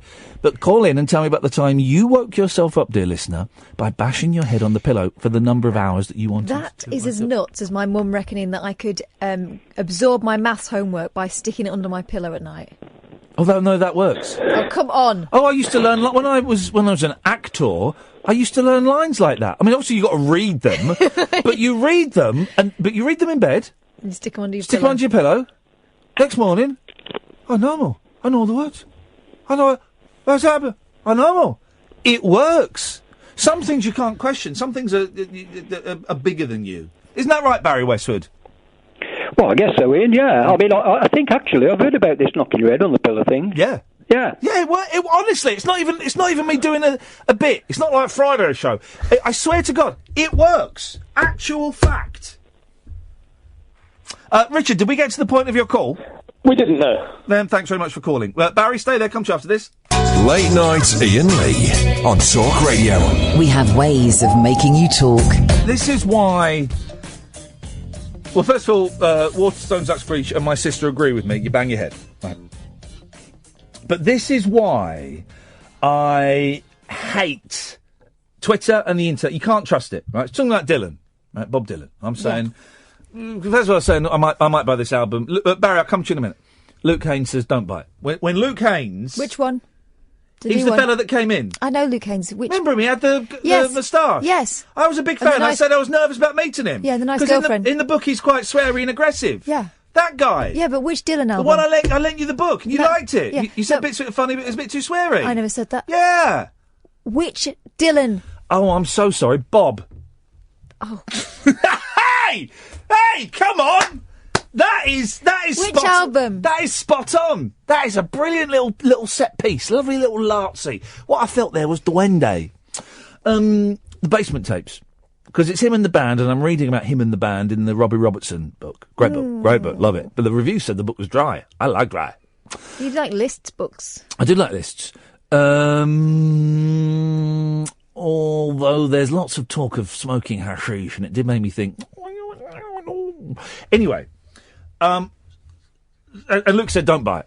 I'm going, I trust Luke because he likes the Monkees, and he writes songs saying he likes the Monkees. Then I said I might go and see Dylan. And this is why the internet is evil, untrustworthy. Lane tweets Dylan is God. Well, my sister says I saw Bob Dylan perform at a festival in Italy. It was awful. Don't do it. So, you know, what am I to do? I'll probably do it just because my sister said don't do it. And but then she'll be right. No, I've spent the last 43 years being contrary towards her. No, you haven't. Yes, I have. Barry Westwood. Hi, Ian. Yeah. First of all, Ian, Dougie Wright, cracking guest. Who? Was it Dougie Wright, your last guest? Oh, Dougie Wright! I thought you said WI. I thought we've not had the Women's Institute on, although... One for the list. He was good. Friday, it's a bonus podcast. It's out there. Dougie Wright, session musician and general, all-round delightful gentleman. He's played with Adam Faith, with Cilla Black, with David Bowie, before he was famous, on Tina Charles. He's drummed on Tina Charles. He's played with the Bay City Rollers. He's... everybody. It was good. Yeah, that's a bonus podcast, guys, and I thoroughly recommend you download it, and it will enrich your lives. That's your cue to speak, Barry. Okay, then. Yeah. First of all, just about the Messiah, Bob Dylan. Yes. I'm going in May. Oh. He's touring. At the O2, are you going to see him? Cardiff. Okay. I'm taking the grandkids. Okay. Okay. I mean, it's going to be ropey, isn't it? It can be. I've seen him 3 times. 2 have been brilliant. The other time he got one on him, it didn't happen. He didn't fancy it. He didn't fancy playing to the 15,000 people that had spent about 75 quid a ticket to see it. He didn't fancy it. That's Dylan for you. Yeah, he didn't fancy it. He is a Messiah. He's, I think, the best line of any line that I've heard from any song, and I've listened to a lot like yourself, is from Mr. Tambourine Man. Oh. Dance beneath a diamond sky with one hand waving free. What a load of rubbish. Although that is a very attractive way to dance, apparently. The only good song he's done is the one about a sign in a chemist's window. And also... lay across my big brass bag. Is that Denzel again? No, that's how he sings on that, doesn't he? He sings funnier. Why does he sing funny on Lay Lady Lay and then sing through his nose for every other boring song he's done, Barry? Because he reinvents himself. Dylan is Dylan, man. Lay across my big brass bag. Anyway, yeah, give him a go. I tell you what's good. I don't like Dylan, but I tell you what I do like is the D.A. Pennebaker movie, Don't Look Back. Yeah. You seen that? Excellent. Yeah, very much so. I keep telling Kath to watch it, and she won't because she don't like Dylan.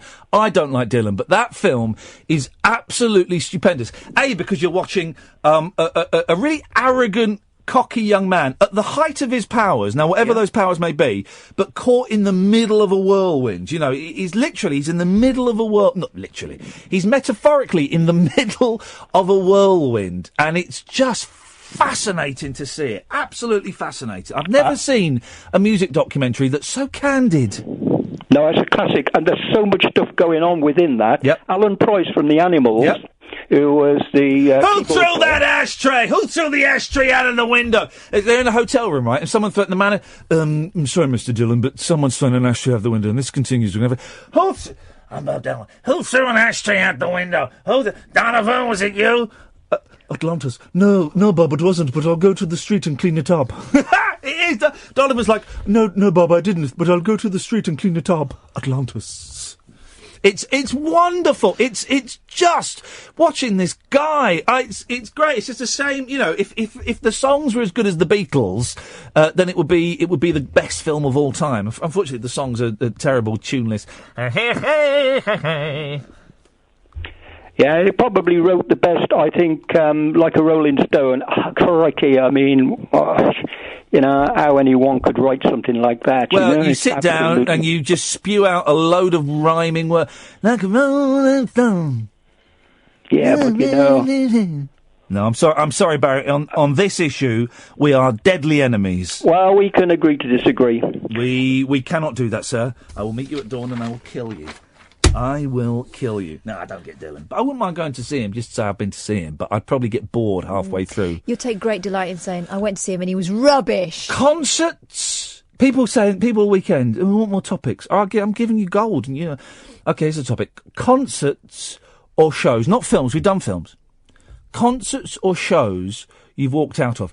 I remember about 9 years ago walking out of the Beach Boys when they were playing Good Vibrations. It was when I was kind of a purist. And it was Mike Love and Bruce Johnston and a lot of people I did. When I only recognised two people on the stage, that ain't a Beach Boys. And I walked out. Admittedly, it was probably the last song, or they may have done the awful Barbara Ann afterwards. But I walked out then. I remembered. Back in the day, when I was earning TV money, I bought me and my girlfriend, and we lived in Tatford Towers, the house that Kula Shaker used to live in, Tatford Towers. We bought 2 tickets to go and see Liza Minnelli at the Royal Albert. They're about 250 quid each. Yeah. Right. That's a once-in-a-lifetime experience. We left halfway through. She was miming for quite a bit of it. She was probably a wreck. And this popped up in my head the other day, and I was thinking, why the hell did I walk out of that? I think it's somewhere to go home and have a smoke. But we left in the interval. It's literally about 450 quid's worth of 2 tickets, and we walked out. Idiots. Couldn't believe it. The Who I've walked out of, but that's because I had to go to work. Rock and roll, man. Rock and roll! But that was the night I introduced them on stage. Other bands... I haven't walked out on anyone. I went to the toilet when Snoop Dogg came on at Live 8. So did all the rest of the women in the place. Oh, I walked out during Pink Floyd at Live 8. I thought, probably going to get the tube now, beat the crush. I was sitting on the floor by then. I think I'm... Yeah, anyway, there you go, guys. I'm going to keep doing topics because you've asked for them. You won't phone in because you're losers.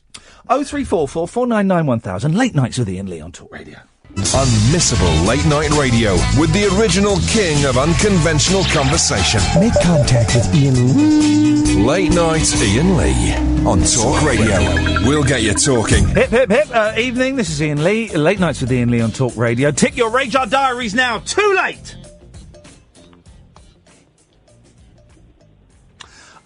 We are asking you this evening, concerts and theatrical shows you have walked out of. 0344 499 1000 is the telephone number.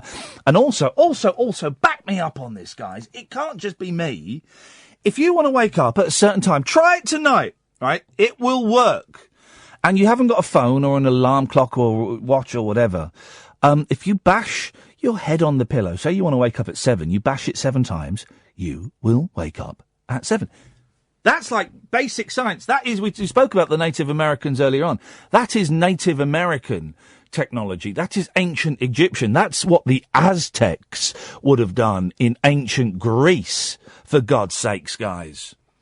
0344 499 1000. Katia! Hello! Hello, mais oui, je t'entends. I've walked out of Watain. Kane? Watain. W-A-T-A. Watain. Yeah. Watain. Watain. Watain. Watain. It was terribly smelly. Absolutely awful. I was wondering Is why. Watain a band? It's a band, yes, it's a band. It's Watain.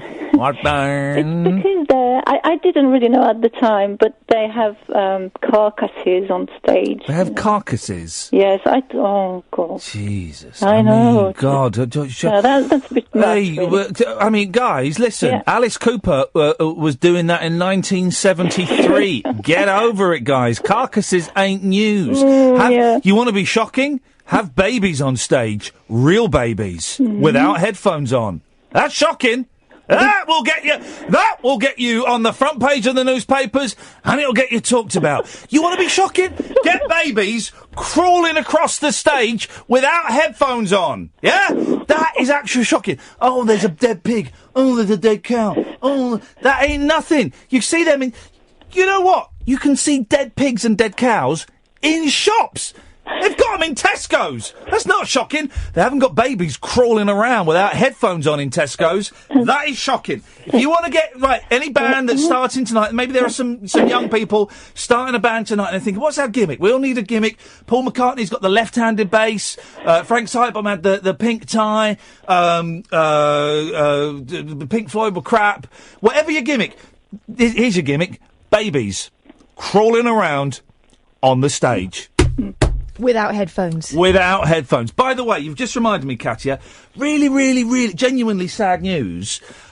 Chris Seavey's son, Harry Seavey, died yesterday or today. I'm not quite sure. He was involved, I think he was on a bicycle, and I think him and another lad, and a car. I don't know the full details. I didn't really want to dwell on the story, but I think he's only about 25 years old. It was so, and I think I said hello to him. I had said hello to him because when I saw John Ronson giving a talk in King's Cross a couple of years ago about Frank Sidebottom, and Frank's band, the Old Blimey Big Band, got back together, and Harry came out and sang a couple of his dad's songs, and it was brilliant. And I said hello to him afterwards, and I shook his hand, and he died. 25. Oh, it's so sad. That poor family. That poor family. That poor boy and his mum. Anyway, Katia, sorry, I meant to, I just wanted to acknowledge that, because, not many people will have heard of Harry, but very sad, very sad. Anyway, Katia, yes, continuez-vous, s'il vous plaît. So that's that. Done. We've done one. One down. How many more to go? That's the one thing done. And I'm going to ask you for some advice as well. Beautiful. Can I? Shall I? Yes. Okay. Right. Here's the thing. I've been doing quite a lot of interviews lately. Oh, yeah. Yes. Yeah. I'm due to interview Ian Anderson as well. I spoke to him tonight. Yeah, so how is he? Yeah, beautiful. Absolutely beautiful. Why don't you ask him about being called Ian and what a burden it is? Okay. See if he, answers the same thing. Straight in there. This is the thing, Katia. My interview technique is very simple. Right. At the start of every interview, to get the person on my side and to judge the mood, straight away, I ask them what they think about being called Ian. Yeah, okay. And in 15 years of interviews, this is only the second time the person's actually been called Ian. The other time was Ian Ogilvy, the Saint. And he took umbrage at that, and he walked out! Ronnie Spector didn't know what to do with it, did she? No, and we normally cut those bits when we broadcast those interviews. But that's quite often why when you hear what sounds like the start of the interview, the Ian question has happened before, you've not heard it, and why they sound a bit flustered, but they're relieved to get a question about their new record. Okay. Right, that's good. I'm going to start with the Ian question there. Yep. See what happens. I hope it doesn't work out. He's a delightful older gentleman, and he's a good turn. He knows the business. He knows, we had strict instructions. We had to talk about this specific act that he was promoting. We got that out of the way, and we just chatted about being on stage, about getting older, about, we just had a chat. He's a really nice bloke. Right, so you had instructions. That's weird. Well, A, it's not that weird. Oh, really? And B, they weren't really instructions. The PR company are always keen to promote the new album, the new tour, the new book. They're always keen. It's only polite, isn't it? If you've got someone's time, it's only polite that you talk about the thing that they want to promote. Yeah. So you give them, a few minutes to talk about their thing, and then in return, generally, they give you, a few questions that they've probably had 60 million times. That's that's the trick. But I don't know that much about Jethro Tull, so I was at a slight disadvantage. But he was absolutely delightful, and we're probably going to play that out this week at some point. Okay, well, I'm looking forward to that, although I can't really listen to it, because you said to me I can't listen to other people interviewing the people I'm going to interview. When did I say that? That's the worst advice anyone could ever give you. Always listen to other people and nick bits. What, did I genuinely say that? No. You said to me, don't listen to too many interviews. Oh, well, that's a completely different thing. Fake news, Katia. Fake news.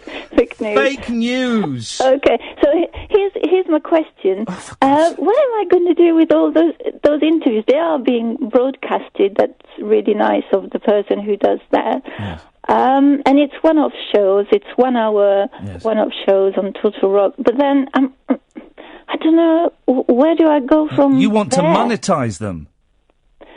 Well, that would be good, maybe, because I'm doing quite a lot of research and everything. Yeah, so there ain't no money to be made from it, doesn't honey. matter then. Well, I don't know. What do you want to do with them? Do you what, put them out as podcasts? A what? Sorry? So what did you say? Put them out as podcasts? What do you mean? What do you mean? Hang on. They've gone out on the radio. What more do you want from them? Yeah, what more? I don't know. I don't know. What's she talking about, Catherine? I don't know. No, I don't know. I don't know. I don't know. I No. think that is that good enough then? Should I? They've been on It's really cool because I can do whatever I want with the show. You know, I've got carte blanche, which is really nice. Can you say that in English, though? White card. Yes. You've got white card. Yes. Well, what do you want to do with them? The only other thing I could think of is a podcast. Okay, but then you can't put the music in the podcast, can you? That's the problem. I mean... Who's going to know, Katya? Well, I don't want to... Well, also, don't put the music in, then you just put it out as a 25-minute interview. Okay. Okay. Well, I don't know what you... Okay. I'm going to cut you off because you're in the way now. What did she want me to say? She wanted to... I think she wanted you to say, give them to me, Katya. I'll play them on my show, and in return we'll give you barrels of gold. She ain't going to make any money from it. No. And I was bored of that also, conversation. And I'm never going to listen to Frankly, in Katya's position, when I was a newbie, starting out, I would have been very happy to have had them go out on the radio. They're going out on Total Rock. Exactly. They're flipping it. Grasping. Grasping. They're going out on the radio. I'd transcribe them and put them in a book and shove it up your doofer. Woo! 0344 499 1000. Can I just say to everybody who over the weekend was tweeting me and emailing me, you should have topics on digital. You should have topics on your show. Got to have more topics. I know you don't like topics, right? But you've got to have topics because it means that gives a bit of structure. Loads of people. I had loads of people, right? Gosh, all those radio consultants. What a surprise! I am pumping out. I'm spaffing gold out into your ears through the speakers. I'm not trying anything about them. No. They're used to freestyling. Yeah. I'm surprised you. I'm surprised you didn't know about the bashing your head on the pillow thing. It does genuinely. I've never heard the bashing head. I heard the tapping your forehead. Well, it's the same kind of. Well, I know. I didn't want to ruin it though. It sounded so much more dramatic. But I used to do it as a kid, and it worked. I mean, okay. To be honest, I used to double it. I used to do that, and I used to drink loads of water. But what does the water do? It makes you wake up early because you need a wee. Hey, I had a dream last night, and I woke up. I got into bed, right? The kids went to bed about 7:30. I thought, I'll have a little lie down. I took a pill. I took a chill pill. Literally a chill pill. Not an ecstasy. And I was in bed, and I'm with Robbie Robertson, right? And I was listening to Bob Mills. Bob Mills show on Sunday. I love it. I was listening to that. 7 till 10. And it's him, and he normally has 2, sometimes 3 guests in. I knew John Mann. I know John Mann a little bit through stand-up. I've not spoken to him for years, but he used to listen to us on 3 Counties. And I love it. It's such a good show. It's just, generally, I say blokes because it's the few I've listened to is blokes, but I know they have women on as well. But it's just comedians and people connected with comedy talking about kind of an era when I was sort of doing stand-up, so I'm sort of aware of some of the names that they talk about and some of the clubs they talk about. But I would say about 80% of it is a different world to me. And I love it. I absolutely love it. They were telling stories about, they used to do this club in the 80s, and then afterwards it was funded by the council, so they'd all get paid in cheques, and they go around to this guy's house, and he'd give them wine and cheese. Yeah, more wine than cheese. Yeah, and then he'd drive them home. Yeah. And I mean, it was just a real glimpse into a completely different world. Yeah. Loved it. But I was listening to that. I didn't get any Howard Hughes last night because I had some night nurse. I was out. I had some wacky dreams. Well, this is the thing. Von Trapp, but not Von. Well, you Von Trapp. you were having it off with the. Yeah, it was at my mum and dad's house. I know. But this is it. So I'm sat there with the book on my chest, and I've read something on Twitter. The next thing I know, it's 12:30, and Howard Hughes is on. I'm like, what the? Close my eyes. Next thing I know, it's 3:00 in the morning. I didn't know I was travelling through time. But I had a dream, and I woke up, and I thought, I must tweet this dream. And I'm so glad I didn't tweet it. What was it? Well, You know, in this world, right, most people are not paedophiles. Right. Right. And most people are normal. Yeah. And a small number of people are paedophiles. Yes. Well, in the dream world, it was reversed. Oh. So most people were paedophiles. And you were the weirdo. Well, yeah, there were a small number of... And I was not a paedophile in the dream, guys. Small number of normal people, and we were looked on as the freaks. And I remember waking up thinking... And I had the phone. I was thinking, I've got to tweet that dream. Imagine if I tweeted in that state where I was going, yeah, and it's normal for everyone to be paedophiles. And people who aren't paedophiles, they're the weirdos. Imagine if I tweeted that and then fallen back to sleep. Then I'd have woken up like 4 hours later.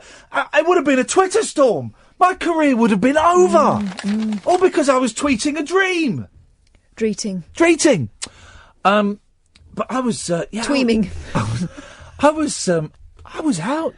Completely... bizarre. It was a long old day yesterday. That was the thing, you see. It was a very, very long day. I was in bed all day yesterday, not well. You had the squits? Well, I started as that and ended up with me throwing up.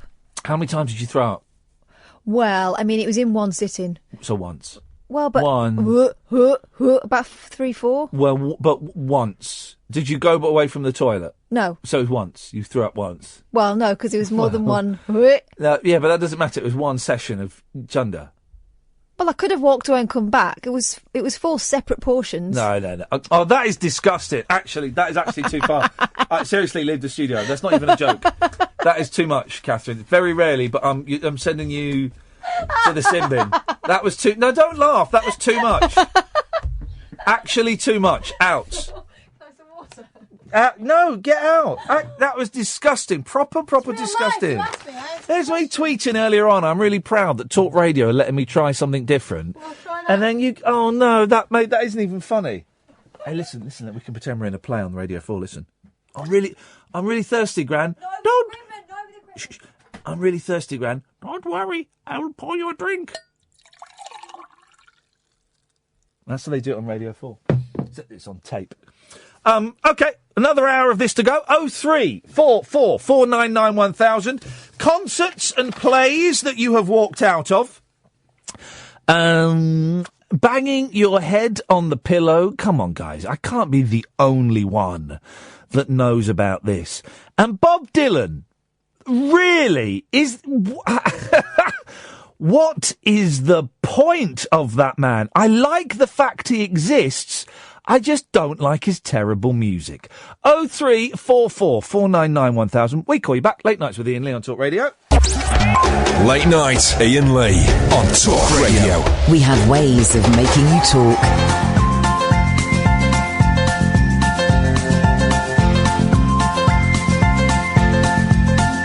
There's a voice that keeps on calling me. Down the road, it's where I'll always be. Every stop I make a new friend. Can't stay for long, just turn around and I'm gone again. Maybe tomorrow I'll wanna settle down. Until tomorrow I'll just keep moving on. Down this road that never seems to end. When new adventure lies just around the bend. So if you wanna join me for a while, just grab your hat, come travel life, that's old style. Maybe tomorrow I'll wanna settle down. Until tomorrow, the whole world is my home. So if you wanna join me for a while, just grab your hat, come travel life, that's old style. Maybe tomorrow I'll wanna settle down. Until tomorrow, I'll just keep moving on.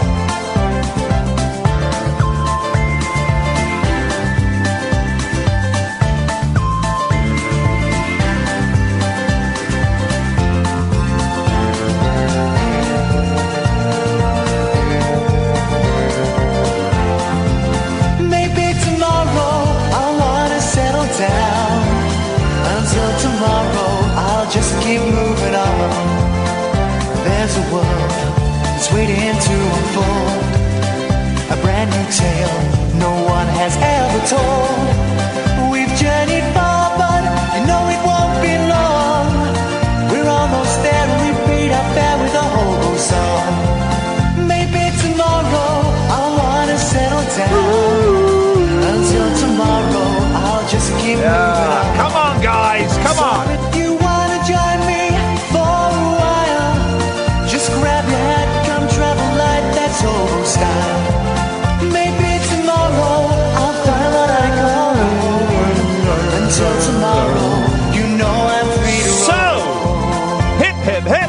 evening, dear listener. Iain Lee, Late Nights with Iain Lee on Talk Radio. Everybody's welcome. Room for everybody inside. Come on. Budge up. Let's all fit in here. I've got to ask, because I think it came out this weekend, didn't it? The 50 Shades Hornier movie. Has anyone seen it? I was in Sunday night. That was it. Sunday night. We were in a lot of cabs because we took the boys into London to go and see the robot exhibition at the Science Museum.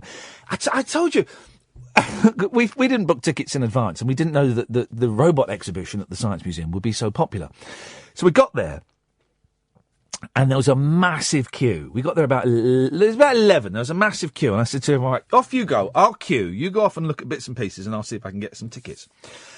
And I was queuing for about half an hour, and it got to the point where there was still a big queue, but in front of me there was a couple. In front of them was a guy holding a kid, and in front of him was someone being served. And this was about 11:35, so I've been queuing for about 35, 40 minutes. And a woman came out and said, OK, just to let you know, all the viewings are now booked up until 4 o'clock. But I think that we might be able to, right? And I remember she said that much, we might be able to. And the guy with the kid went, oh, stuff this then, and walked off. She went, no, come back, I think we might be able to get you in earlier. And he walked off. He just stopped, and he'd been queuing for about 40 minutes. And he stormed off in a huff. And me and the couple in front, we said, oh, gosh, that's a shame, isn't it? But we're both thinking, yes, we're definitely getting in now. And we did. We got in for the 12:45, so we got to wander around the Science Museum for an hour. The thing about it, because it's half term, we go to the Science Museum quite a lot, right? Because we're lucky we live near London. We can go into the Science Museum or the Natural History Museum, and it's free. So, we can kind of pop in. It's only about 45 minutes away in the car. It was heaving on Sunday.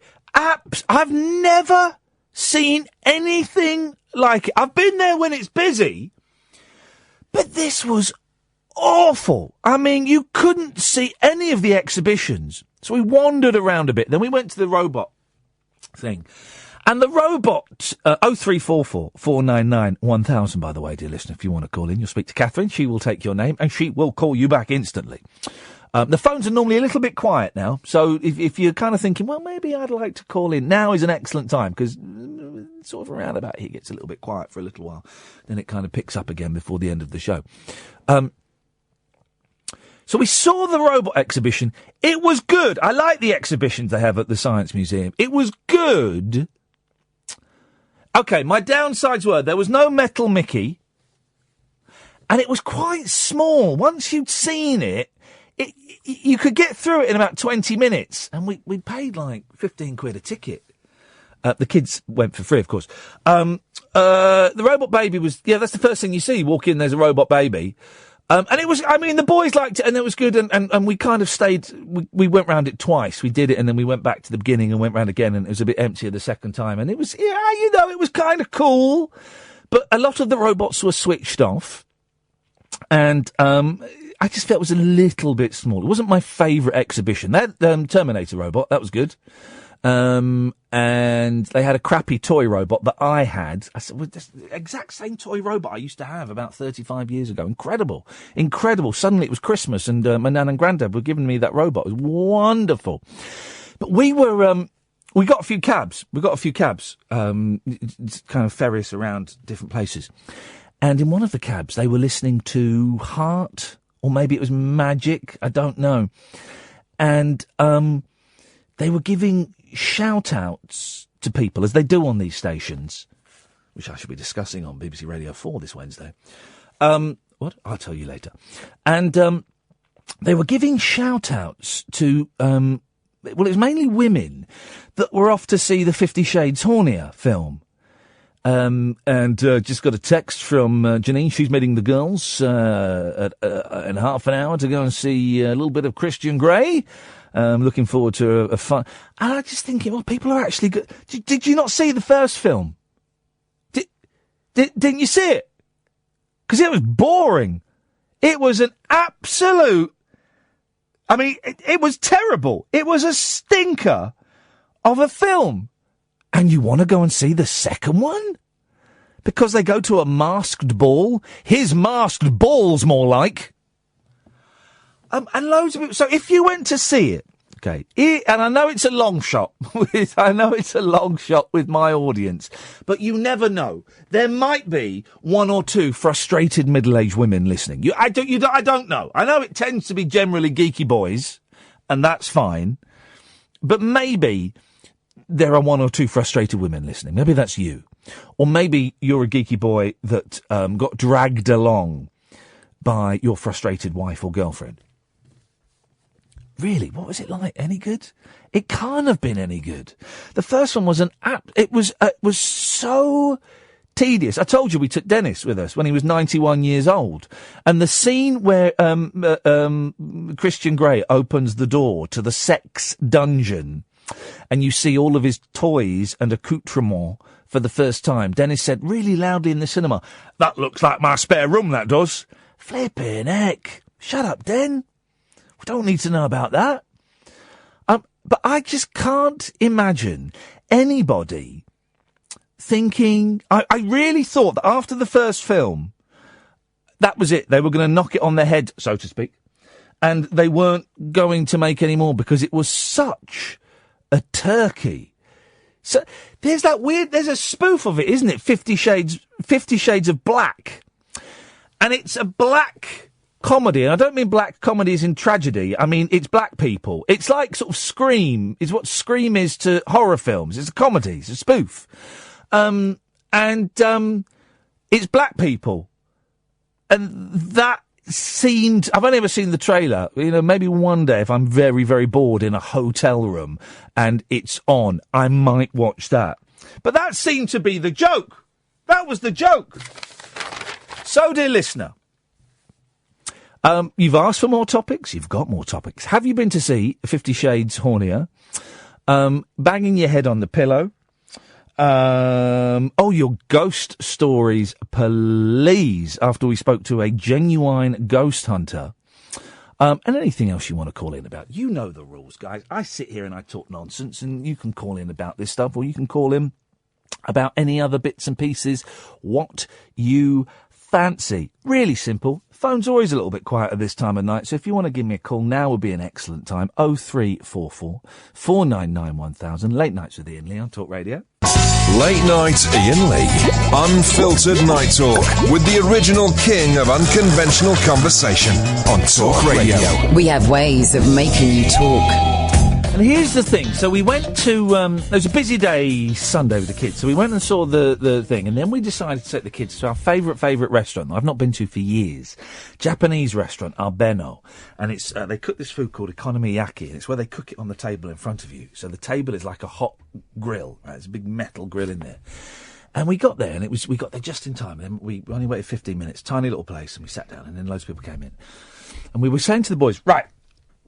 The middle of the table, they cook the food. It's like these sort of omelette pancake things they cook. It's incredible. It's really expensive, but it's incredible.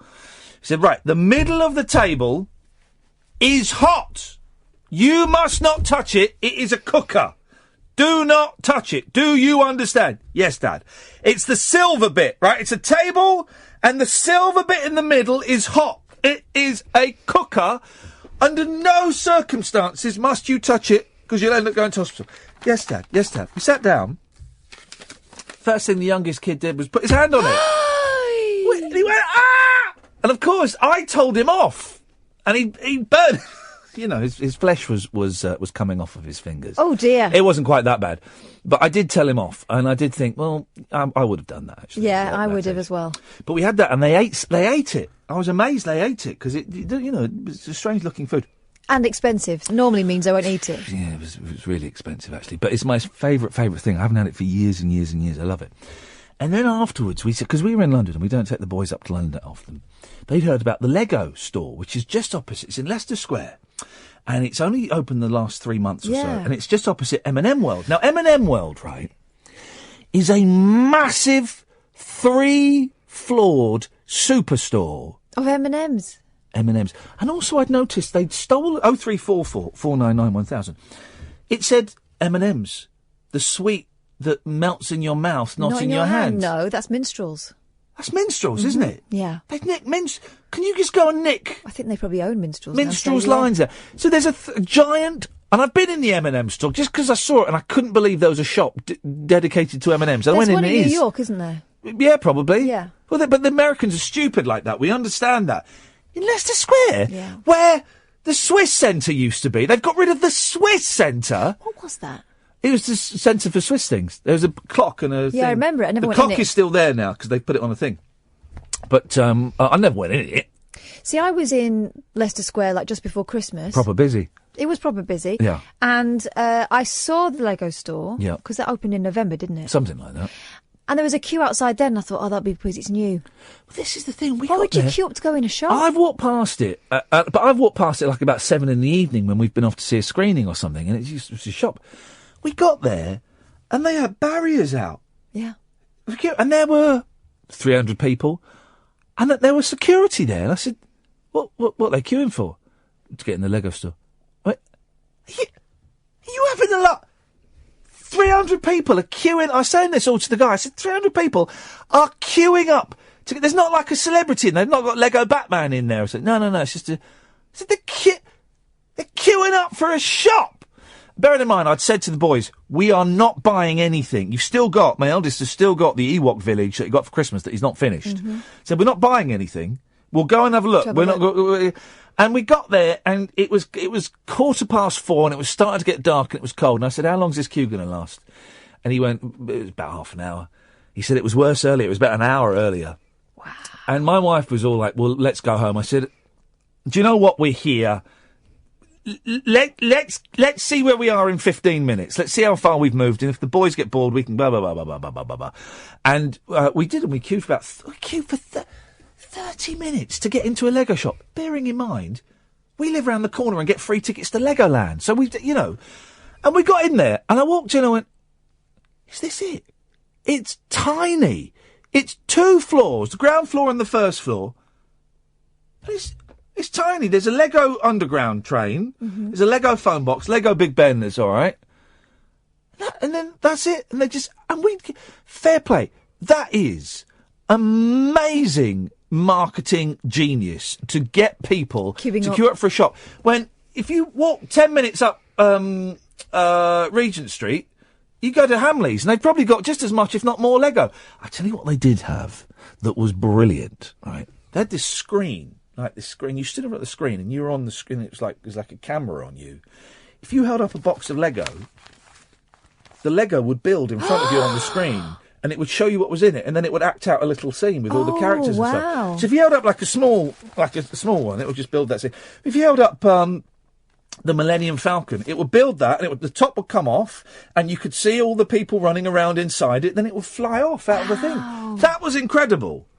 But otherwise, it was just a Lego store. People, I'm an idiot. I queued up for half an hour. I'm not an idiot, because I didn't buy anything, so they didn't get any money out of me. No, but still, you queued up, and you formed part of their advertising by queuing up. Are you sure that the rest of them weren't actors? Well, we had tears, because the eldest had convinced himself that we were going to buy. I said, we're not buying anything.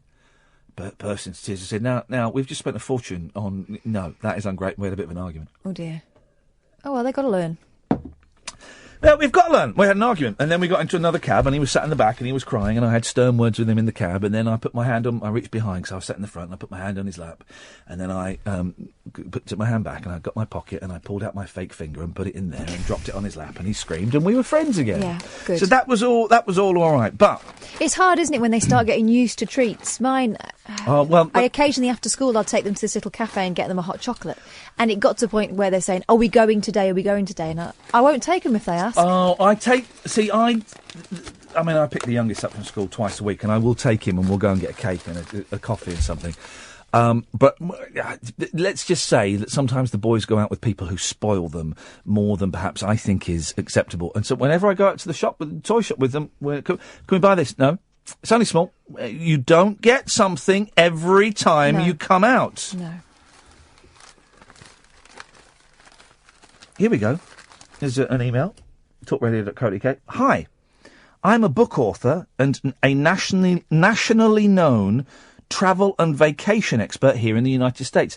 I like this guy already.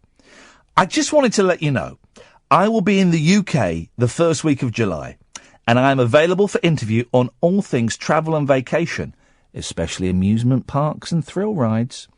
I've appeared on over 1,500 TV and radio stations in North America. Fair play, he's hustling for a gig. Hope someone picks him up. Right, your 0344 499 1000. Although I get the impression, guys, that you guys don't want to call in. Absolutely fine by me. Absolutely fine by me. We're not one of those shows that's going to pretend we've got hundreds of people waiting to come on when we haven't. We haven't got any. Fine. We've already had 20 calls tonight. That'll do me. But if you want to call in, you're very, very welcome. Always welcome. And I should stress, because let's just say maybe the line between fantasy and reality has got a little bit confused. I'm throwing topics out there this evening because lots of people have got in touch and said, I really, I'm nervous, and I know there are a lot of nervous listeners, and I just think if you threw out topics, it would encourage more people to call in. Trust me, guys, I've got certificates. We don't work on this station for some reason, but I'm throwing topics out. Bob Dylan, banging your head on the pillow, queuing for shops, walking out of concerts and plays, and ghosts. So you can call in about any of those things, 0344 499 1000. Or you can call in about absolutely nothing at all. You want to tell me what you did at the weekend. You want to tell me, what you have for breakfast. You can call in with that. You don't want to call in? Fine. Those are the gigs I get paid for. When loads of people call in, I do the show for free. When no one's calling in, that's when I get paid for. Here we go. In the Daily Mirror. Oh, what's this? Hang on. Oh, here we go. Well, okay. Well, there's a thing we'll get to in a minute about how to give your long-time romance the kiss of life. We'll do that in a minute. But this caught my eye. Write your own 50 Shades. Now, we'd all like... What's her name? E.L. Wisty. Who's it? What's her name? James, isn't it? E.L. James. Okay. E.L. James, yeah. She's made £48 million from writing that muck. Yeah. 48 million quid. From 3 books worth of smack bottoms. 3 dirty books. Dirty lady. If E.L. James... This tells you how to write the book. Okay, so we're going to... Yeah, fall on a typewriter. If E.L. James... several times until your arse is red raw. If E.L. James can make 48 million quid from her fantasy fella Christian Grey using little more than a few cable ties and duct tape... I only recently found out it's duct tape, not duct tape. Isn't that funny? What would duct tape be? Well, then again, what would brand? I thought it was a brand. Is it? Well, some of it's got a picture of a duck on, hasn't it? Is it? Mm-hmm. I'm thinking of the Lemonade song. Walked up to the lemonade stand and he said to the man running the stand, "Hey, man, got any grapes?" Then surely anyone with a passing interest in hardware can rustle up a few pages of so-called mummy porn. Mummy porn. Flipping. That's someone who goes to the British Museum when it's closed and starts knocking one out in the Egyptian section. Armed with my trusty notepad and an open mind, I went along to, here we go, a workshop in North London. I used to live in North London. I can well imagine the type of women that not only run this, but also go to these kind of things. Organised by online dating site Match to learn the dark arts of penning raunchy prose from sexpert Renee Denyer. That's not her real name. The trick to writing your sexual fantasy is to break it down into bite-sized pieces. Right. And to write for yourself. Don't think about your mum reading it, she advises. Here are her tips. We'll give you her tips after this. The wild man of late-night radio is back. Iain Lee on Talk Radio. We have ways of making you talk. 0344 499 1000. Start with a scent. The perfect way to get the juices flowing, creative, of course, is to imagine your fantasy smells. Fantasy smells. I don't know how you describe it. Don't try. Musty. Stop it. Vanilla and cinnamon are popular, as is freshly cut grass or the heady scent of jasmine. I want to write a dirty book, not a gardening book. Choose a location. I hadn't thought of that. Where are they going to be banging? Oh. Your fantasy might be a beach. No, I don't want to get sand there. No one does. A luxury hotel, a dark cinema, Ooh. or even the Big Brother house. Stop it. Flippin' heck. Picture yourself. You are the star of the show, but you can be anyone you like. Develop your sexual alter ego. Imagine what others are wearing. Don't just describe your fantasy outfits. Take the time to write how it feels for your characters to wear those items. Flippin' heck. Describe your cast sexily. Don't type, he wiggles his man boobs. Who would write that? Use positive... Well, I think Janet Ellis did, didn't she? In her book was... Use positive, sexy language about the characters in your fantasy. What kind of sex are you having? It's not just about positions and sex toys. It's about orgasms. Are they noisy? Or maybe they're quiet because you're in a public place like in TV's Apple Tree Yard! Decide on the time of day. This is important. Is your fantasy set on a lazy hot afternoon or in the dark shadows of the night? And that's the end of it. Flippin' heck! Unbelievable, Chris! Hiya. Hi, Chris. Yeah, ghosts. Not actually seen one, but a girlfriend that I was with at the time said she'd seen some legs walking down the stairs. I took the dog round once. It started growling, sat at the bottom of the stairs growling. Yeah.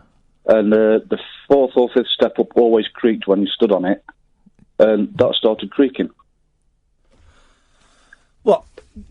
Were you standing on it? Because creaky steps isn't... we've got creaky steps. That's just bad masonry. No, nobody on it at all. I was in the front room. You can see the stairs. And your girlfriend saw legs on it? Yeah, she says she's seen them a few times. Flipping it. What kind... why... But she doesn't see the whole body? No, it was just when she was sat in the living room. Right. What kind of legs are they? Are they... female. Female legs. Flipping heck. What do you reckon it is then, Chris? I've got no idea. I'm not with her anymore, but... Because she was nuts? Well, yeah. Chris, thank you very much. Julie! Hello. Yes. Fantasy smell, chicken tikka masala. Aye, well that you got the smell of freshly eaten chicken tikka masala belched up in her face made her hot for some love.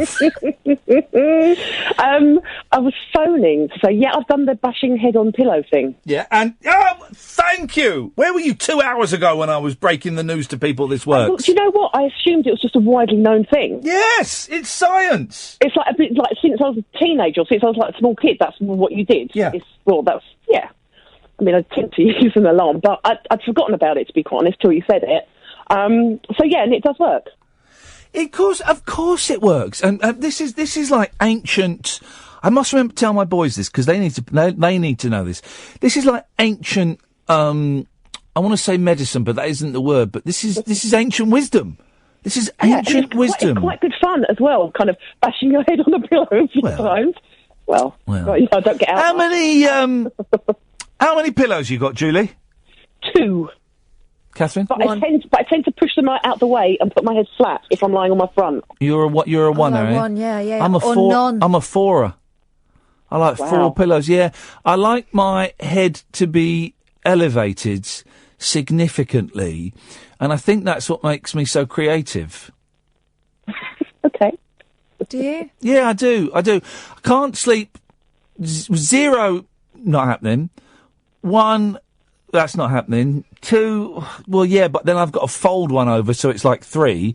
3, well, I can cope with that. You know, I'm a gentleman. I'm certainly not going to, kick up a stink if I'm a guest in your house.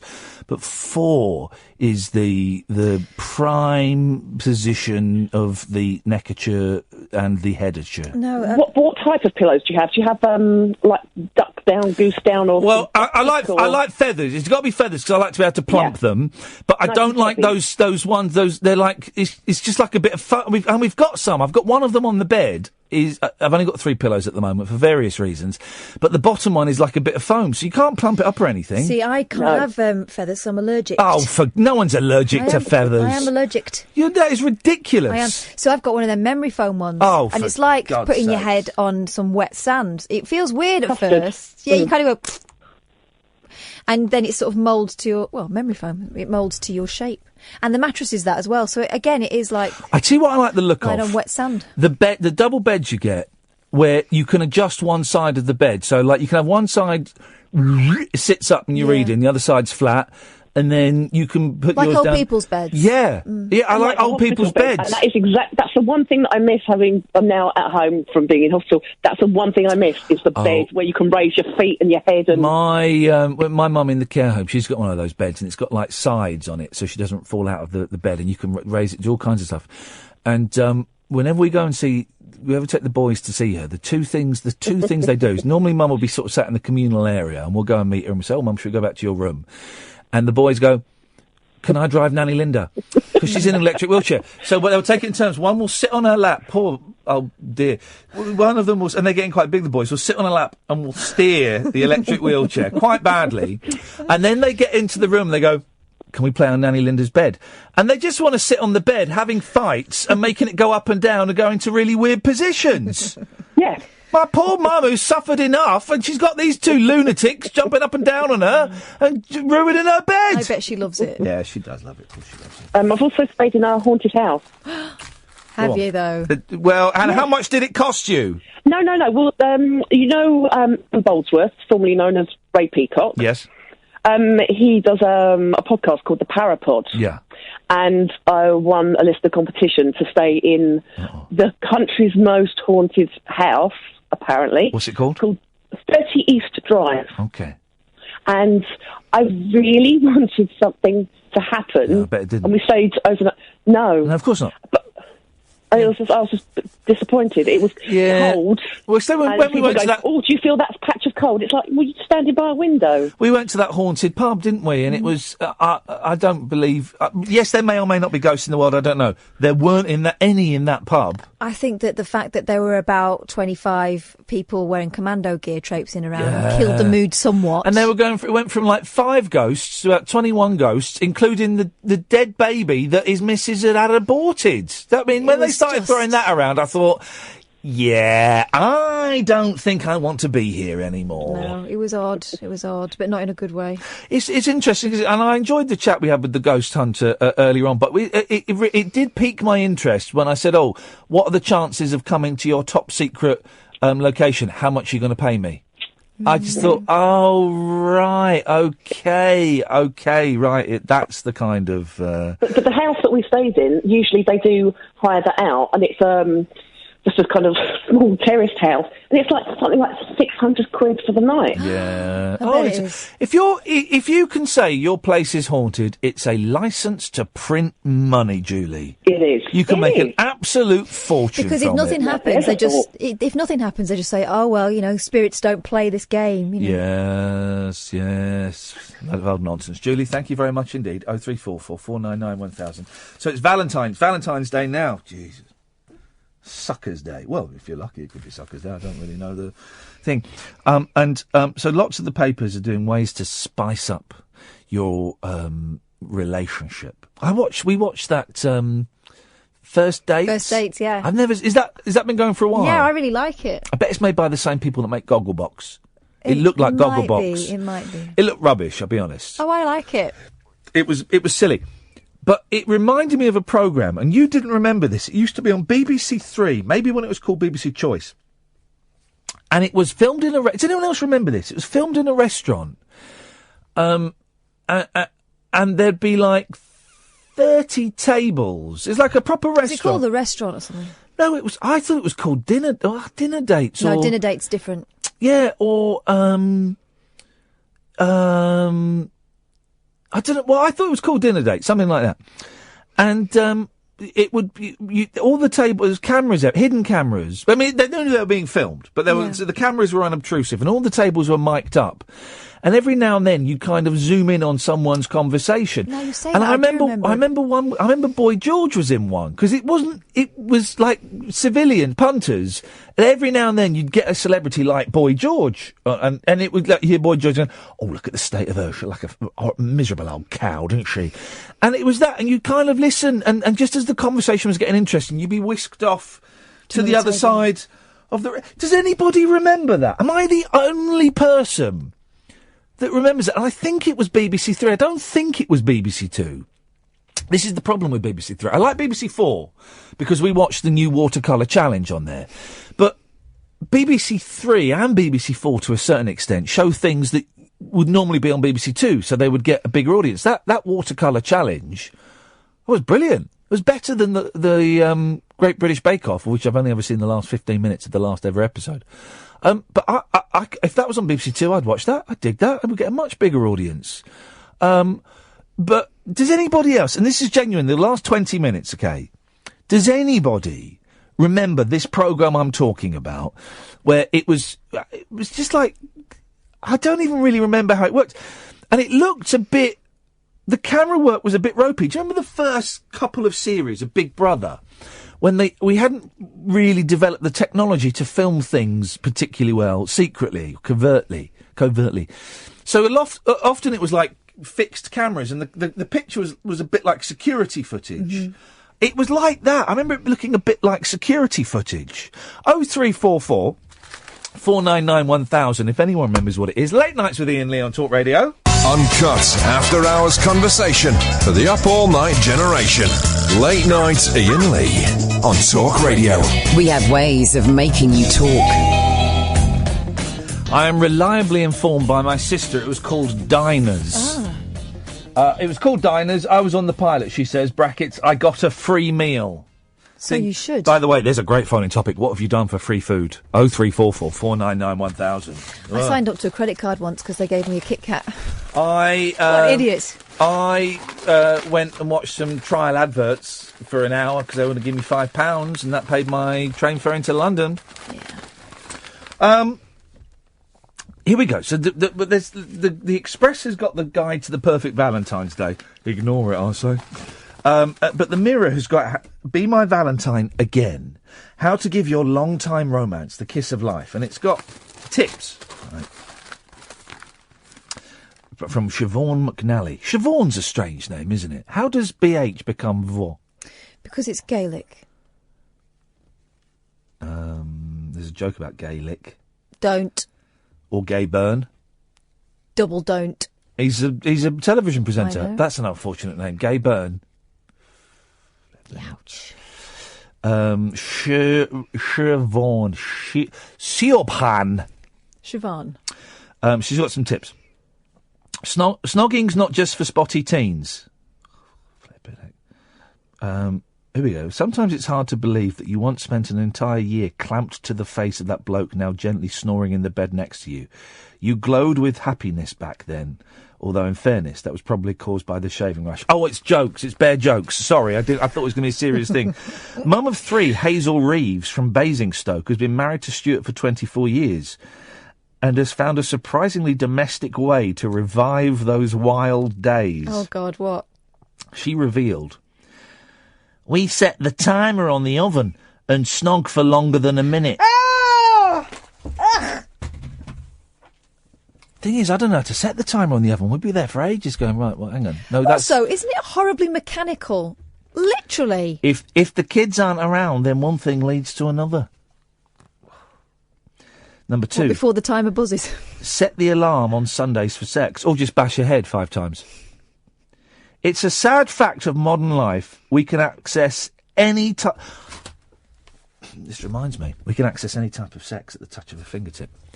So I was in Costa. I can say it next. They won't be listening. I'm playing a dangerous game. I think I can say it now. I don't think they've got DAB. It's in Costa. And I've sat there with my computer and I was calling you about the guests for tonight, and I was some clips because I'm doing this, going to the university next week I'm doing paid teaching work about radio, imagine. So I sat there doing stuff. I had my headphones on. And then an older couple sat next to me. And on the other side of them was a girl doing a computer. And I needed a wee, and I took my headphones off. I said, do you mind just keeping an eye on this when I go to... They went, yeah, no, of course we will, love, of course we will. And I came back, and I went and bought another coffee, and I sat down. And then the guy said something to me. This was at 3:30. The guy said something. I went, oh, yeah. And the woman was talking to the girl. Then the woman turned to me. She said, are you on that Channel 4?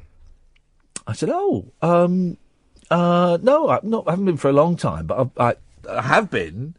She goes, yeah, you're on that Channel 4, on that Sky News, aren't you?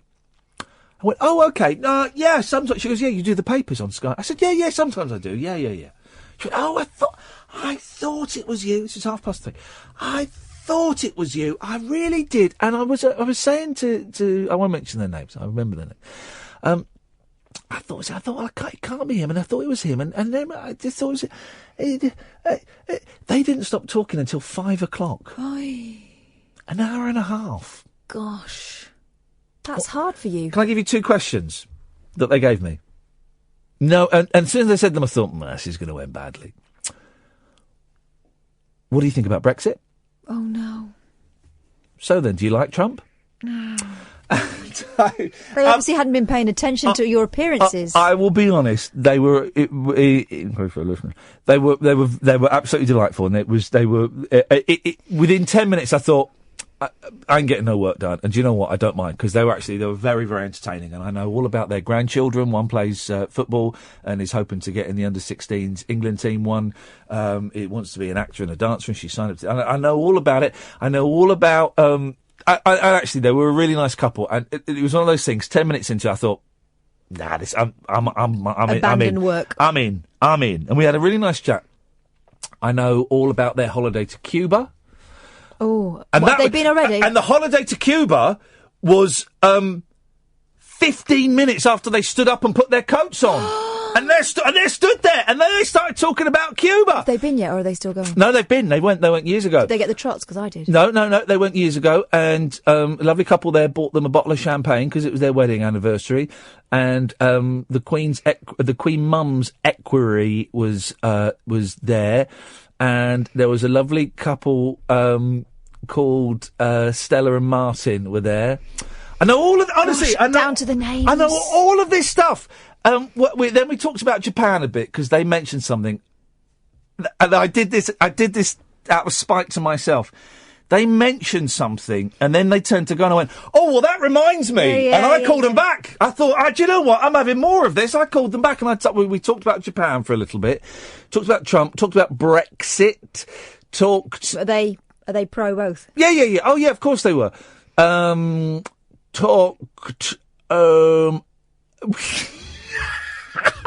We all agreed that it was very likely that an ISIS terrorist attack would happen in mainland Britain at some point in the near future. We all agreed that was almost definite. That girl on the end as well? No, she was gone. She gone. But we did all agree it's bound to happen. Statistically, it's going to happen, isn't it? I found out he was a chef, and he was like a really good chef, and he'd worked in Africa, and he'd had 250 people working underneath him, all called Mohammed. And he had to feed. It was interesting, actually. In this job in Africa, he had to feed every day 3,000 people. He had 250 people underneath him, and he had to feed 3,000 people, 2,000 Japanese and 1,000 other. I don't know. And it was remarkable. And this must have been a long time ago. And then he talked about working in a hotel in Manchester in the 50s, and then they had Princess Anne or Princess Margaret, maybe, and the ceiling collapsed on her, and it was in the papers. There's a cartoon of it in the Express. I mean, the detail was incredible. Gosh, it was literally an hour and a half, and I did actually find them very entertaining. If I'm completely honest, they were very funny. Al. Evening, Al. Hip, hip, hip. Hip, hip, hip. No, I was just ringing about that programme Diners, which you were mentioning. I do remember it. I don't remember it being called Diners, but you're the second person to verify. Well, no, I only picked up what your sister told you it was called Diners. Yeah. I remember watching it. It was about 12, 13 years ago or something? Yeah, that feels about right. I remember Boy George being on it when he was having a bit of a quiet period or whatever, you know, and he was on it and he was being quite catty. And yeah. But the one I remember, I don't want to get you into lots of trouble with one of your colleagues, was Paul Ross was on it. Good old Paul Ross. Of course it was. His I don't know if it still is, but I know for a long time his answer phone message on his phone was, "Hi, this is Paul Ross's phone. If it's a job, the answer's yes." You know, fair play to him. Fair play to him. You know, have you heard about the Bill Murray? Bill Murray doesn't have an agent, and he has a thing like that, doesn't he? Doesn't Bill Murray go to like a phone in the desert or something? I heard it's a bit. This is how the Chinese whispers get. Yeah. I heard it was in a locker somewhere. Okay. He had a phone in a locker. This is obviously all a myth that he's had spun, but he only accepts jobs kind of if you ring into this dead drop. Yeah, I'd heard phone this type thing, and then he picks it up like that. But yeah, you heard it was in the desert. I heard it was a phone in the desert.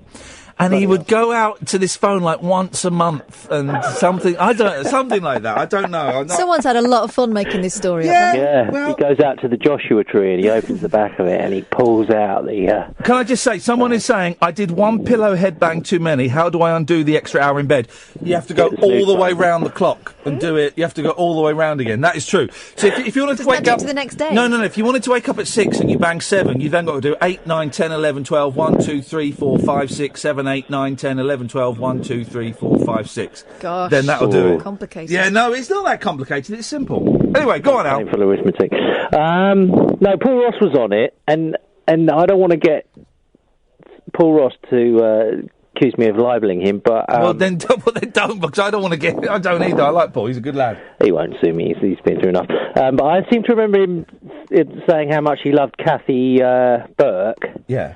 And how he'd like to... Oh! How he'd like to know her in the biblical sense on this programme. Well, flipping heck. All on Diners. Diners was... I love both of those people. I think both of those people make the world a brighter place. But it was kind of... It was a weird... Was it on BBC Three? It was, wasn't it? I think so. I mean, I wasn't a big watcher of BBC No, Three. me neither. I sort of surfed, whatever, switched over to it. But, no, I do remember him saying, I reckon Kathy Burke's right. Here we go. We're back to the Kathy Burke. Al, thank you very much indeed. Well, tomorrow afternoon is me spent cruising YouTube to try and find some hot diners action. Because going back to this thing, there's one thing I want to say here. Tip number 7 to put spice. I mean, I've got a minute left. Spice up your relationship. Tip number 7: go to bed at the cinema. Date night must be one of the most overused yet meaningless terms in the Dictionary of Relationship Advice. Dictionary. But it's a term that many long-term couples, especially those with young kids, rarely spend time together. It's a fact. Away from the permanent drone of the washing machine. Whatever happened to those old-fashioned date nights in the back row of the pictures? Now that bars, sofas, and even beds have been installed in some trendy cinemas. What? A warm, dark auditorium and a steamy adult movie, preferably with English subtitles for full erotic effect, is the perfect date night venue. Oh, I don't want to lie on some bed that someone else has been on. Well, you've been in a hotel, haven't you? Yeah, but not in a cinema. Your point is moot. Your point is moot. You've stayed in a hotel. Your point is moot. I've been to the ones with the sofas. Nice. I've been to the ones where they recline. I've been to the ones where there's a bar. Yeah, beautiful. Yeah. Cinemas with a bed. With a bed. What the hell is that? Tomorrow's project, right? This is what we'll do tomorrow. Can we try and find a cinema that's got beds in and get the manager on to explain exactly what's going on? Can we do that for tomorrow's show? That might be fun. I'll have a look. That's it, dear listener. Thank you very much indeed. Another 3 hours of absolute drivel and nonsense. Or as I once heard someone describe it, instead of saying the word drivel, they described it as dibble. What a load of old dibble that was. I know, it's strange, isn't it? It's finished, it's pointless, it's meaningless. Guys, remember, none of this matters. And we'll be doing more stuff that doesn't matter tonight at 10 o'clock. Until then, ta-ta! Talk Radio. Join the Talk Nation. Dial up and talk radio. We'll get you talking.